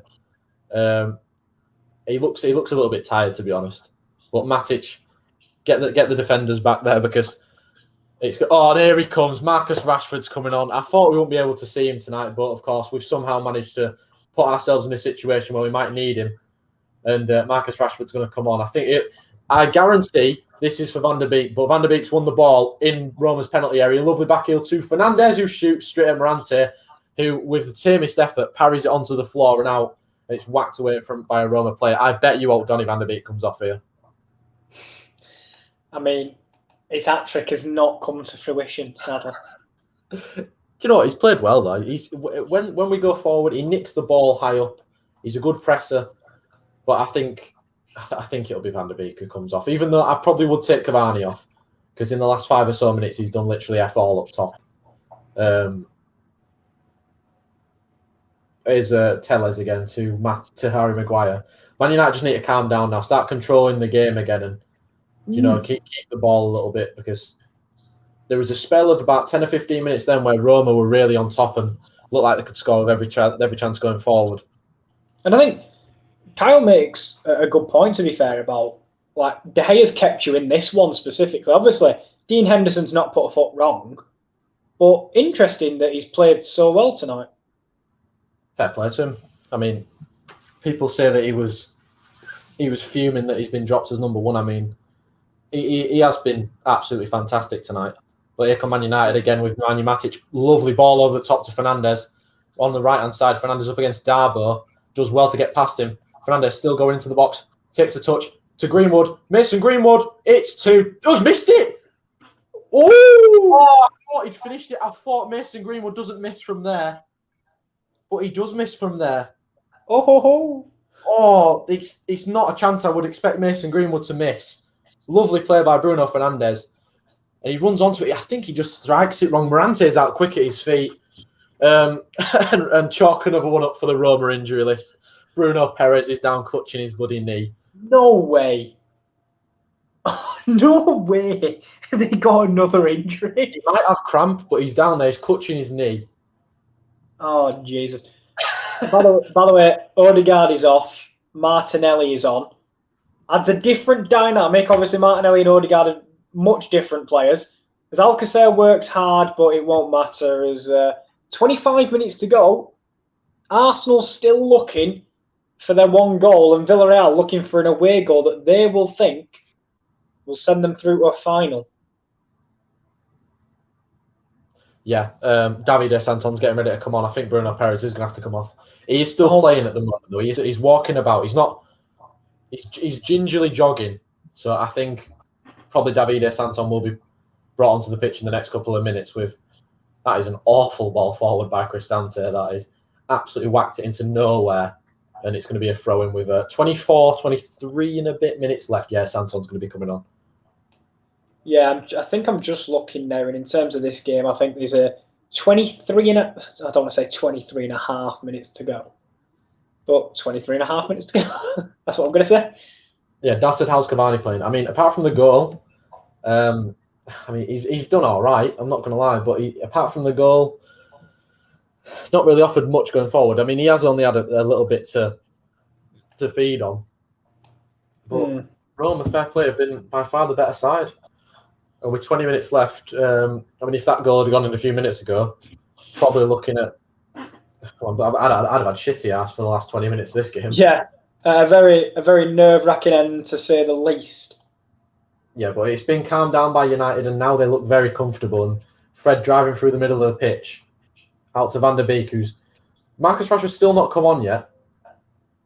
He was still on the sidelines, but like I said, United just needed to get a little bit of a foothold on the game. Fred to Greenwood inside the box with his back to goal, back to Fernandes. Cavani's going to make that run. Brilliant run by Cavani. Header, 2-2. Oh, there you go. Header.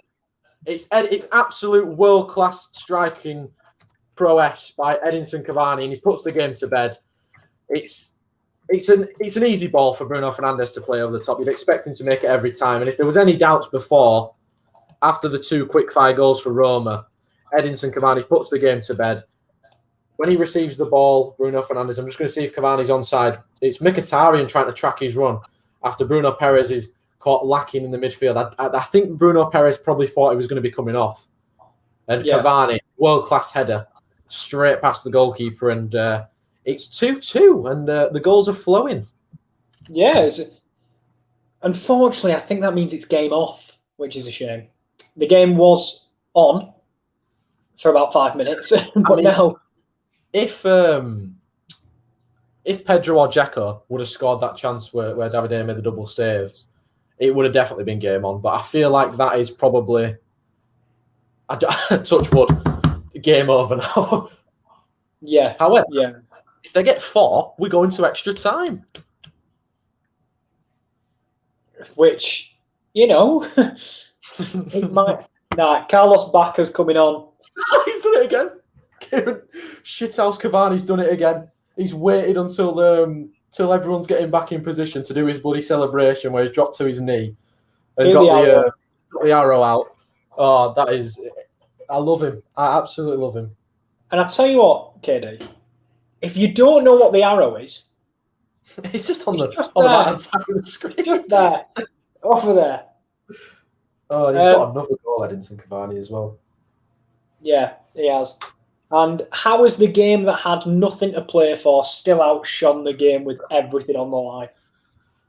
I mean, just as Daz was asking how Cavani was playing, he goes and bags a second. When I was saying he was literally kind of doing nothing and that he should probably be brought off. That's why you don't take him off. That's why I'm not a manager, Kieran. We've had this conversation plenty of times. Me and you. Why we're not managers. No idea what you're talking about at all. I would never take Malik Wilks off and then he scores the winner. But yeah, this game, hopefully, again, touch wood, he's put to bed. But Roman are coming forward with Sanson. Gets into the area. A few step up. Good cross in. Dzeko chests it down. There's a shot from Cristante blocked. It's a good position now for Arsenal to whip a ball into the box from a free kick given away by Coquelin. It's Agent Coquelin. He's given away a free kick on the left-hand side of the penalty area, just outside the box. Smith Rowe and Bukayo Saka are stood over. It's a good chance to get a ball in the box. Not at all his team Arsenal, but Pablo Mari's in there. I'm sure Rob Holding's somewhere in there. There he is. We'll see what they can do from this. Big chance. It's going to be arms in the air from Saka. He whips it towards the back post. Holding. Hold on, no goal. Mason Greenwood in the box for United. It's good challenge in there by Mancini. And there's a little bit of afters between 2 or 3 players here. Cavani's pushing Karsdorp. They've gone square faces. Mancini's in there as well. I mean, there's handbags everywhere. There's handbags everywhere. Telles is trying to push Cavani away. Fernandes is holding a few players off as well, and Cavani's still giving it the afters. I wouldn't be surprised. Edinson Cavani's on a yellow card. I wouldn't be surprised if he got brought off. I'm not going to lie, because I mean, you don't want him sent off. Speaking of brought off, Alcacer's come off for Carlos Bacca, and that seamless transition is actually the most interesting thing I've done all night. Oh well, I don't think Edinson Cavani did have a yellow card because he's only just got a yellow card now, so I don't think he did get a yellow card in the first half. But I was exactly right, Kieran. Marcus Rashford is coming on for Edinson Cavani, which would be expected, of course. He's got that sort of frustration about him, Edinson Cavani, that he could get a red card, and we need him for the final. So Marcus Rashford's on to add to him appearing in every single game that we've had this season. He's one of them where sometimes you've just got that feeling about a player's personality. Yeah. Where they do have a tendency to get a red card. I remember, obviously, when you was obviously doing the watch-along, I said to Josh before the game, I like Idrissa Gana Gueye, but he does have a tendency to get a red card, and then he went and stood on Gundogan's Achilles and got sent off. Yeah, and it was just then I kind of had a little bit of feeling like, hang on, if he's already on a yellow card, I don't want him going into something like this because he is going to get a yellow card and get sent off here. But Kyle did have a question for you. Does anyone look more like scoring between Arsenal and Villarreal, Kieran? Yeah, I'd say Arsenal because they've got a corner. There you go. Oh, bloody hell. Mkhitaryan's at the post. I wish I could say a bit more, Kyle. I think at the moment, Arsenal look the more. They're piling on the pressure, but that does not negate the fact that with Bacca on, they might look to hit on the counter, will Villarreal, but they don't have to get the goal today. It's all on Arsenal with 17 to go. But yeah, I'd give Arsenal the edge. He's headed towards goal and really was stretching, and it was holding again, but it was past the left-hand side post. But yeah, I'd give the edge to Arsenal just at the moment. Yeah, with Marcus Rashford on now, it's interesting to see who's going to play through the middle, if it's going to be him or if it's going to be Greenwood. It's a ball whipped in by Mancini, headed away by Telles, who flings himself at the ball. Interestingly enough, Donny van de Beek's not been brought off yet, so there's going to be another 2 substitutions for Roma, I think, as well. And I don't know if Darbo's injured, but he has gone down holding his head. No, he's going to be all right. It's going to be all right. No. It's a great time. Penalty! No! Free kick. Oh, got excited. It was on the edge of the box, and the free kick has been given against Thomas Partey, but there was a sliding tackle by Pino, the substitute, on Thomas Partey. He was just on the edge of the box. The referee blew his whistle. I got very nervous thinking it might be a thingy, might be a penalty, but instead it's a free kick to Villarreal. As Pino does get the ball and gets a hit in the Achilles for it. So 15 minutes to go, free kick Villarreal. Great spot by the ref, that. Well, speaking of free kick, Pellegrini's got another one in one of those positions, and he's dinked it into the back post, and it's headed behind and away by Matic for a corner. Matic. Sorry. What is happening? I did see 2 players getting ready for Roma, though. One was number 59, which is Zawalewski, and I have no idea who that is. I tell you what, sorry. When Villarreal get going with the one-touch football, I mentioned it in the first half.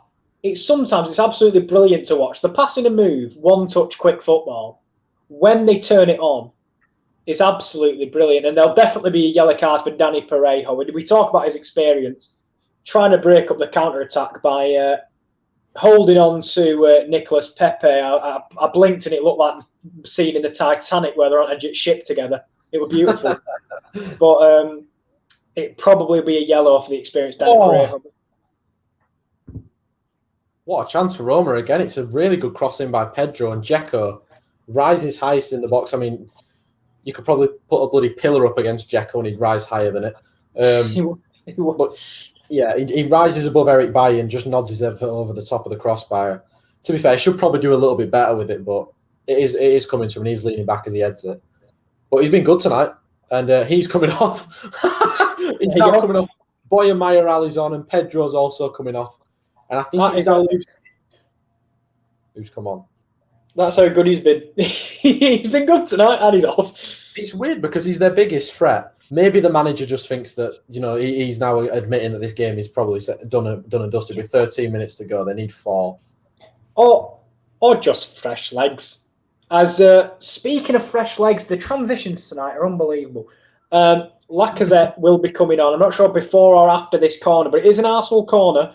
Rob Holding has actually been a relative threat from set pieces in this game, but we'll see if he can rise highest. He's on the edge of the box making a late run. It's clear, but only as far as Martinelli, who shanks it wide. I'd be interested to see if Solskjaer makes any more subs, to be honest. I'm interested to see if he wants to go with maybe Diallo or someone else. I know you can only make substitutes in blocks, so yes. I don't know if he's holding off for that, because that is what stunted Roma last week, because, of course, they had that many injuries that they could only make substitutions at certain times. Yeah. So I'm wondering if Solskjaer's going to make subs or if he's just going to not. I hate that rule. Yeah, same. Because the only thing that I know it's because it's to avoid time wasting. Yeah. Which is fine, but I think there should be an exclusion for injuries, because that's got to be a foul. Tierney had a fistful, of Gerard Moreno's shirt, and it's a free kick to Villarreal. Deep in our... So Lacazette's still waiting to come on. Looks like a man waiting for the bus. And William will join him. Oh, Pele's coming on. Oh, Mason Greenwood's in. Morante's off his line quickly. Good work by Morante, that. And a free kick deep in Arsenal's territory means Danny Parejo strolled over to the ball. The set-piece merchant. Yeah, it's on the right-hand side, midway through Arsenal's half. It's a good ball for a cross, and it is a good cross, and it's a poor touch from Pau Torres. And Arsenal will look to counter quickly. I'll see if anything comes of it, though.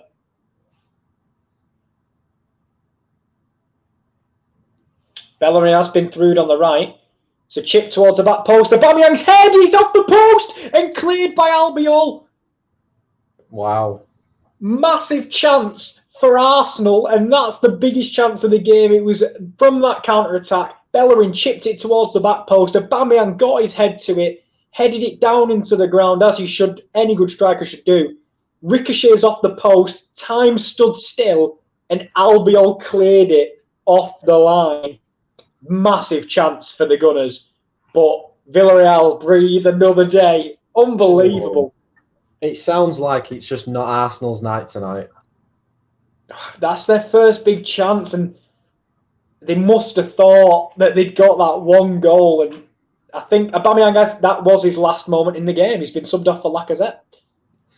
I mean, I don't know if I agree with that, but you don't know how fit Aubameyang is, because, of course, he's not been playing for a while and he's only really just got back into the starting 11. Yeah. And Lacazette has been on fire this season, so... Yes. And would you have kept him on? I think at this point I would go two up front. Yeah, I would. Just at this moment, you know, because you only need one goal. It's not... But then again, you know, I just think maybe in this situation, change up the system a little bit. He has brought on Willian for Tierney. That hasn't changed the system, though. Saka's in at left back. So I would have liked to have seen 2 up top, but that's me. Yeah, and I think Roma are getting a little bit frustrated here because they're committing a little bit a few fouls up and down the pitch. Now, if their fouls is a different question, but they are getting a little bit frustrated and leggy, I think. You say this, and there's a free kick to Villarreal on the right-hand side near the corner flag. Parejo is over it, no surprise. He's into the box, and it's a terrible header by Gerard Moreno, and it'll be caught by Leno because Parejo free kick again. Love it. How long's left? How long's left in your game? 10 minutes, but we have had a couple of injuries, like the head injury to Pepe and Mario Gaspar. So I think we'll probably have a couple of minutes added, but at the moment, 10 minutes to go as it's Smith Rowe, chipped into the box. Lacazette's on the deck, and Rooley's done really well to keep that in play, I think. It's a free kick, sorry. Oh, what a pass from Van der Beek. Oh, Rashford's been forced wide by good defending. Still got the ball, though, Marcus Rashford. And Karsdorp's done really well against him there.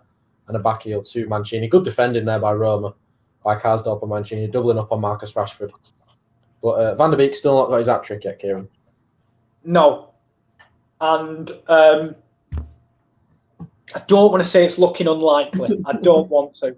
Don't know what you're talking about. Well, it's looking unlikely. That's exactly what I'm going to say. Still got 8 minutes and a bit.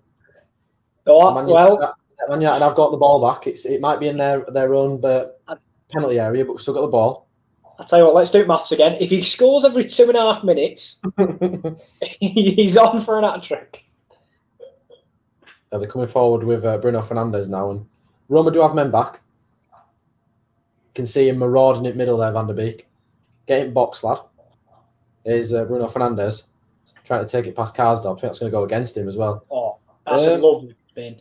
And I see some movement on the bench. Now, I've just seen Amad Diallo go back towards the bench. I don't know if he's coming on, but there is one man who's getting ready to come on, and that is El Mago. Juan Mata is ready to come on. I think this will probably be for Bruno Fernandes.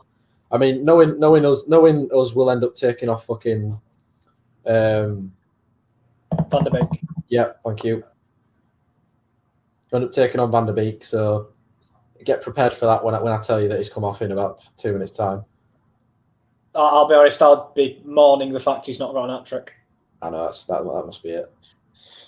7 minutes to go here, and Arsenal have it in their own half. Saka's bringing it forward. Here's Willian. What a moment it'd be for him. Oh, it's 3-2. It's 3-2 a lovely goal. It's the 3-2 to Roma. It's a lovely goal by the youngster Zawalewski, the guy who I said I don't have a clue who he is. Scores an absolute lovely volley at the back post. It's 3-2 to Roma. Yeah, game on with 5 minutes left. They need another 3. Oh, it got extra time, wouldn't it? Yeah. Game. Could you imagine if it went to extra time? I don't want to imagine it going to extra time. No, could you imagine an 8-8 draw going to extra time? It's a lovely. It takes deflection, to be fair. Fair play to him for hitting the volley. It's into the ground, takes a deflection, and goes out of play for a goal. Now, I think the ref's saying that it's onside. The VAR's going to check it. It is Fernandes who's... Oh, Jesus Christ, he took Fernandes off the matter. Oh, my God. And again... Van der Beek. Hat-trick. Cross into the box by Willian. It's an inward ball. And Pau Torres gets a whack in the back of the head for Rooley trying to come for the cross. And Pau Torres, for me, has it covered. I don't know why Rooley is coming for it. And it's set piece now to Arsenal. And again, I worry that Rooley's going to make a mistake here for Villarreal. Williams over the corner, drills it towards the back post. There's players on the deck everywhere. And it'll be cleared eventually by Villarreal. The ball's just in the air. And it'll eventually be swiped away. But really, I wouldn't feel trusted if I was in front of him with 5 to go if they're going to ping crosses into the box. That's all I'm going to say. Yeah. El Mago, what are you doing, mate? 5 minutes left in this one, 5.5 minutes plus added time. I can see there being about 4 or 5 minutes added time with the amount of goals and substitution that's gone on. So we might be here for about another 10 minutes, Kieran. You might be here for a bit longer if a few goals go in. Yeah, I don't think we're going to extra time. You never know.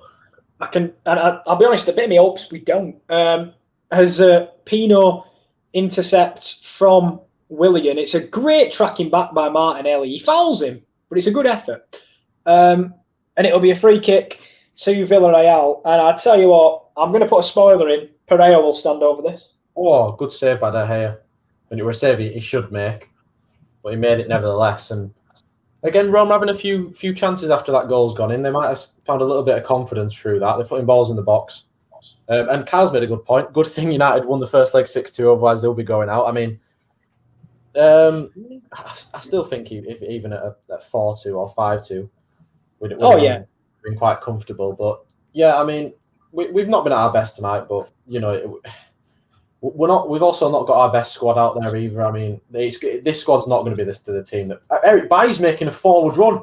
Oh, play him! Oh, he's not decided to go with him. There's Marcus Rashford on the left. Mason Greenwood back to Tellez, and thought something was going to come from that, but we've decided to go backwards because Eric Bailly was making another lung-busting 40-yard run, Kieran. Yeah, and Pablo Mari's dove into a tackle when Yeremy Pino midway through the half, and it's going to be a free kick to Villarreal. And I tell you what, let me guess. About to say Danny Pereira's over it. Could you imagine if he just gives this one up? Someone else can have this one. I'm sick of fucking taking them. They've had a lot of them tonight, to be fair. As Yeremy Pino's picked up a booking because he was arguing that Pablo Mari should have been booked. So, karma is a biatch. It's Danny Pereira. It's Danny Pereira. Chips it into the box. Moreno's heads on it, and it heads it straight into the hands of Leno. Come on. Speed it up, Arsenal. Here we go. The counter is very slow as Partey's been dispossessed. Ball drilled to Gerard Moreno. On one more to Trigueros. His cross is crap. Do you think Villarreal have got enough to see this over the line? If it wasn't that Arsenal only needed one goal, yes. But here's Willian. He's trying to take it past Albiol. He's probably got the lad for pace, I'll be honest.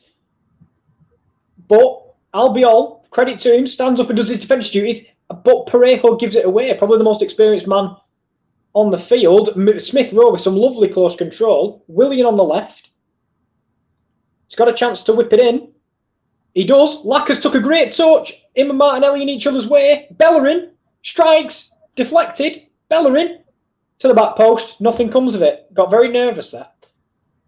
It sounds like Villarreal are kind of getting a little bit edgy here, you know. Yeah, especially from the likes of Danny Pereira. You don't expect that. He tried to rush his pass, and he just ended up getting dispossessed. But I think both teams will be kind of filled with nerves at the moment. Yeah, it's getting to desperation stations for Arsenal at the moment. The biggest couple of minutes of their season, I think their season could come crashing down if they don't go through tonight. But fair play Villarreal, they've been defensively sound again. As we expected, really, because we don't expect them to concede that many goals. And tonight, if they were to go out, it'd only be to a single goal. Yeah, I mean, they've just put up the shots on target stat, and you wouldn't be able to tell who's been chasing the game because Villarreal have had 7 shots on target. I mean, some of them have probably been a bit generous, but Arsenal with 1, and you wouldn't expect that from a team that's chasing the tie. No. But they only need 1 to go in, which is, I guess, the situation they put themselves in last week in Spain. And Bellerin's driving on the right. He's got an overlap from Pepe, uses it. Pepe's in. On his right, pulls it back to Bellerin. Great block, I've got to admit, by Francis Coquelin. He's got rid of his agent status from earlier. Yeah, and that's really happening in this game. United have kind of picked the game up a little bit, dominating possession. I think we're nearly into the 90 minutes. Yeah. I think Roma will win on the night, but overall, Man United are going to be in the final, as expected. After a little bit, I'm not going to say, it was a little bit of a scare, to be fair, because if it did go 3-1, then it probably would have been, insights, and there would have been a little bit of shitty arse and loss of composure in there. What's happened? Is it a VAR check? Pepe has gone down from the corner. What's happening here now? Pepe has gone down from the corner. I'm not sure what's going on, to be honest with you. I can't tell because of no audio. Yeah.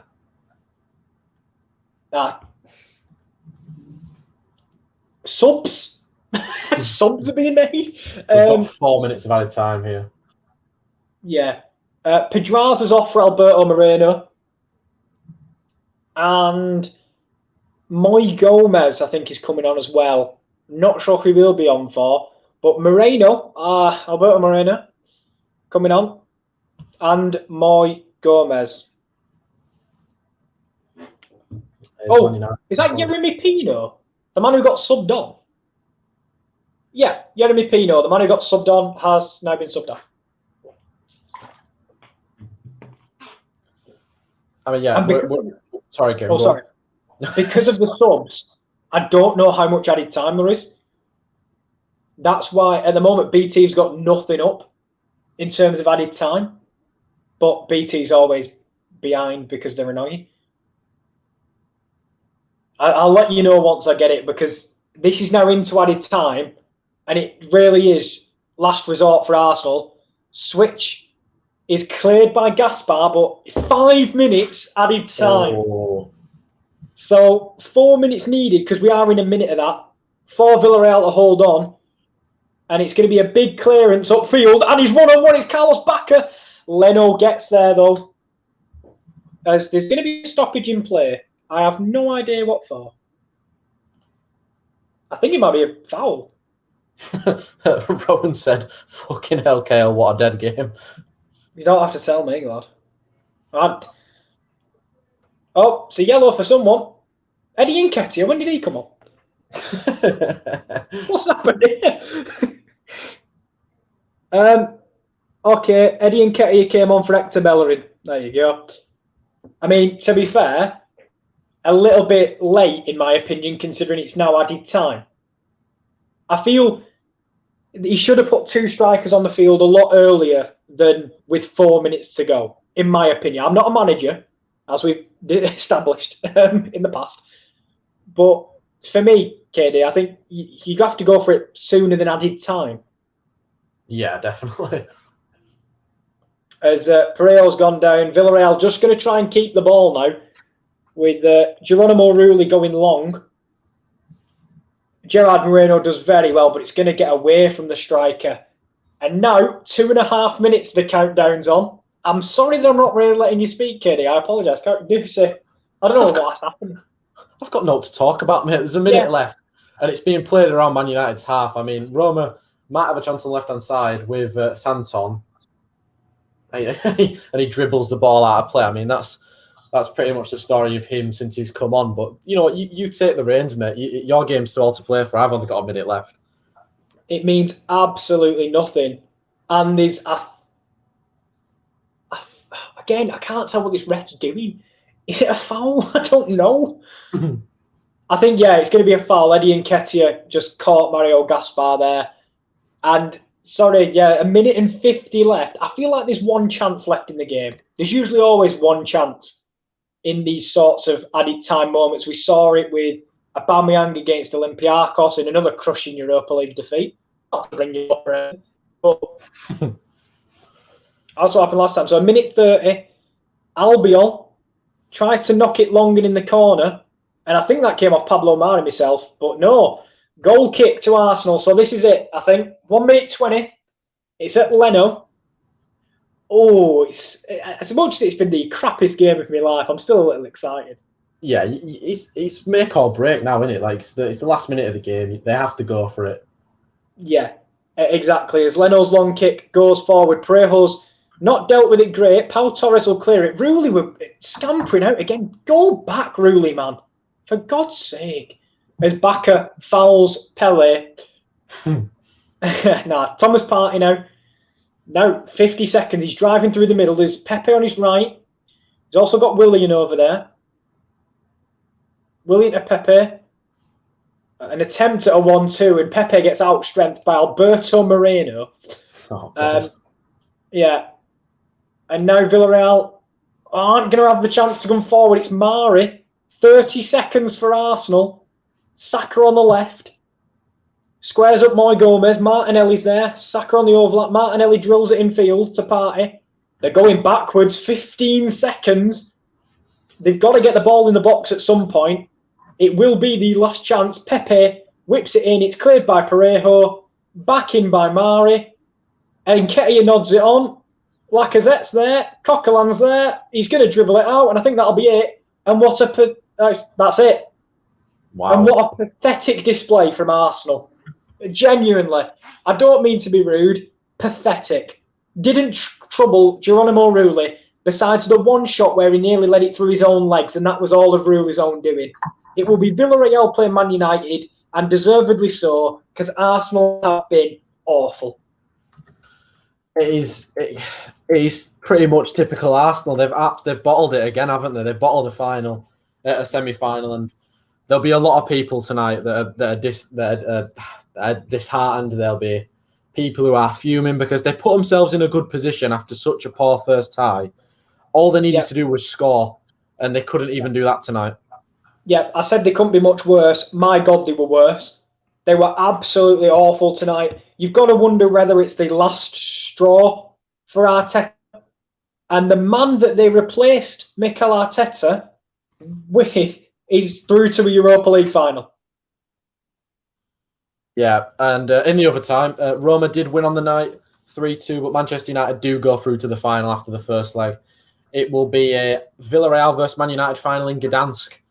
And I'm looking forward to it, to be honest, because you know what? I don't really like it when we play Arsenal because they always turn into a semi-decent team, but they have bottled it tonight, and we almost had a little bit of a scare, but went through on the night overall.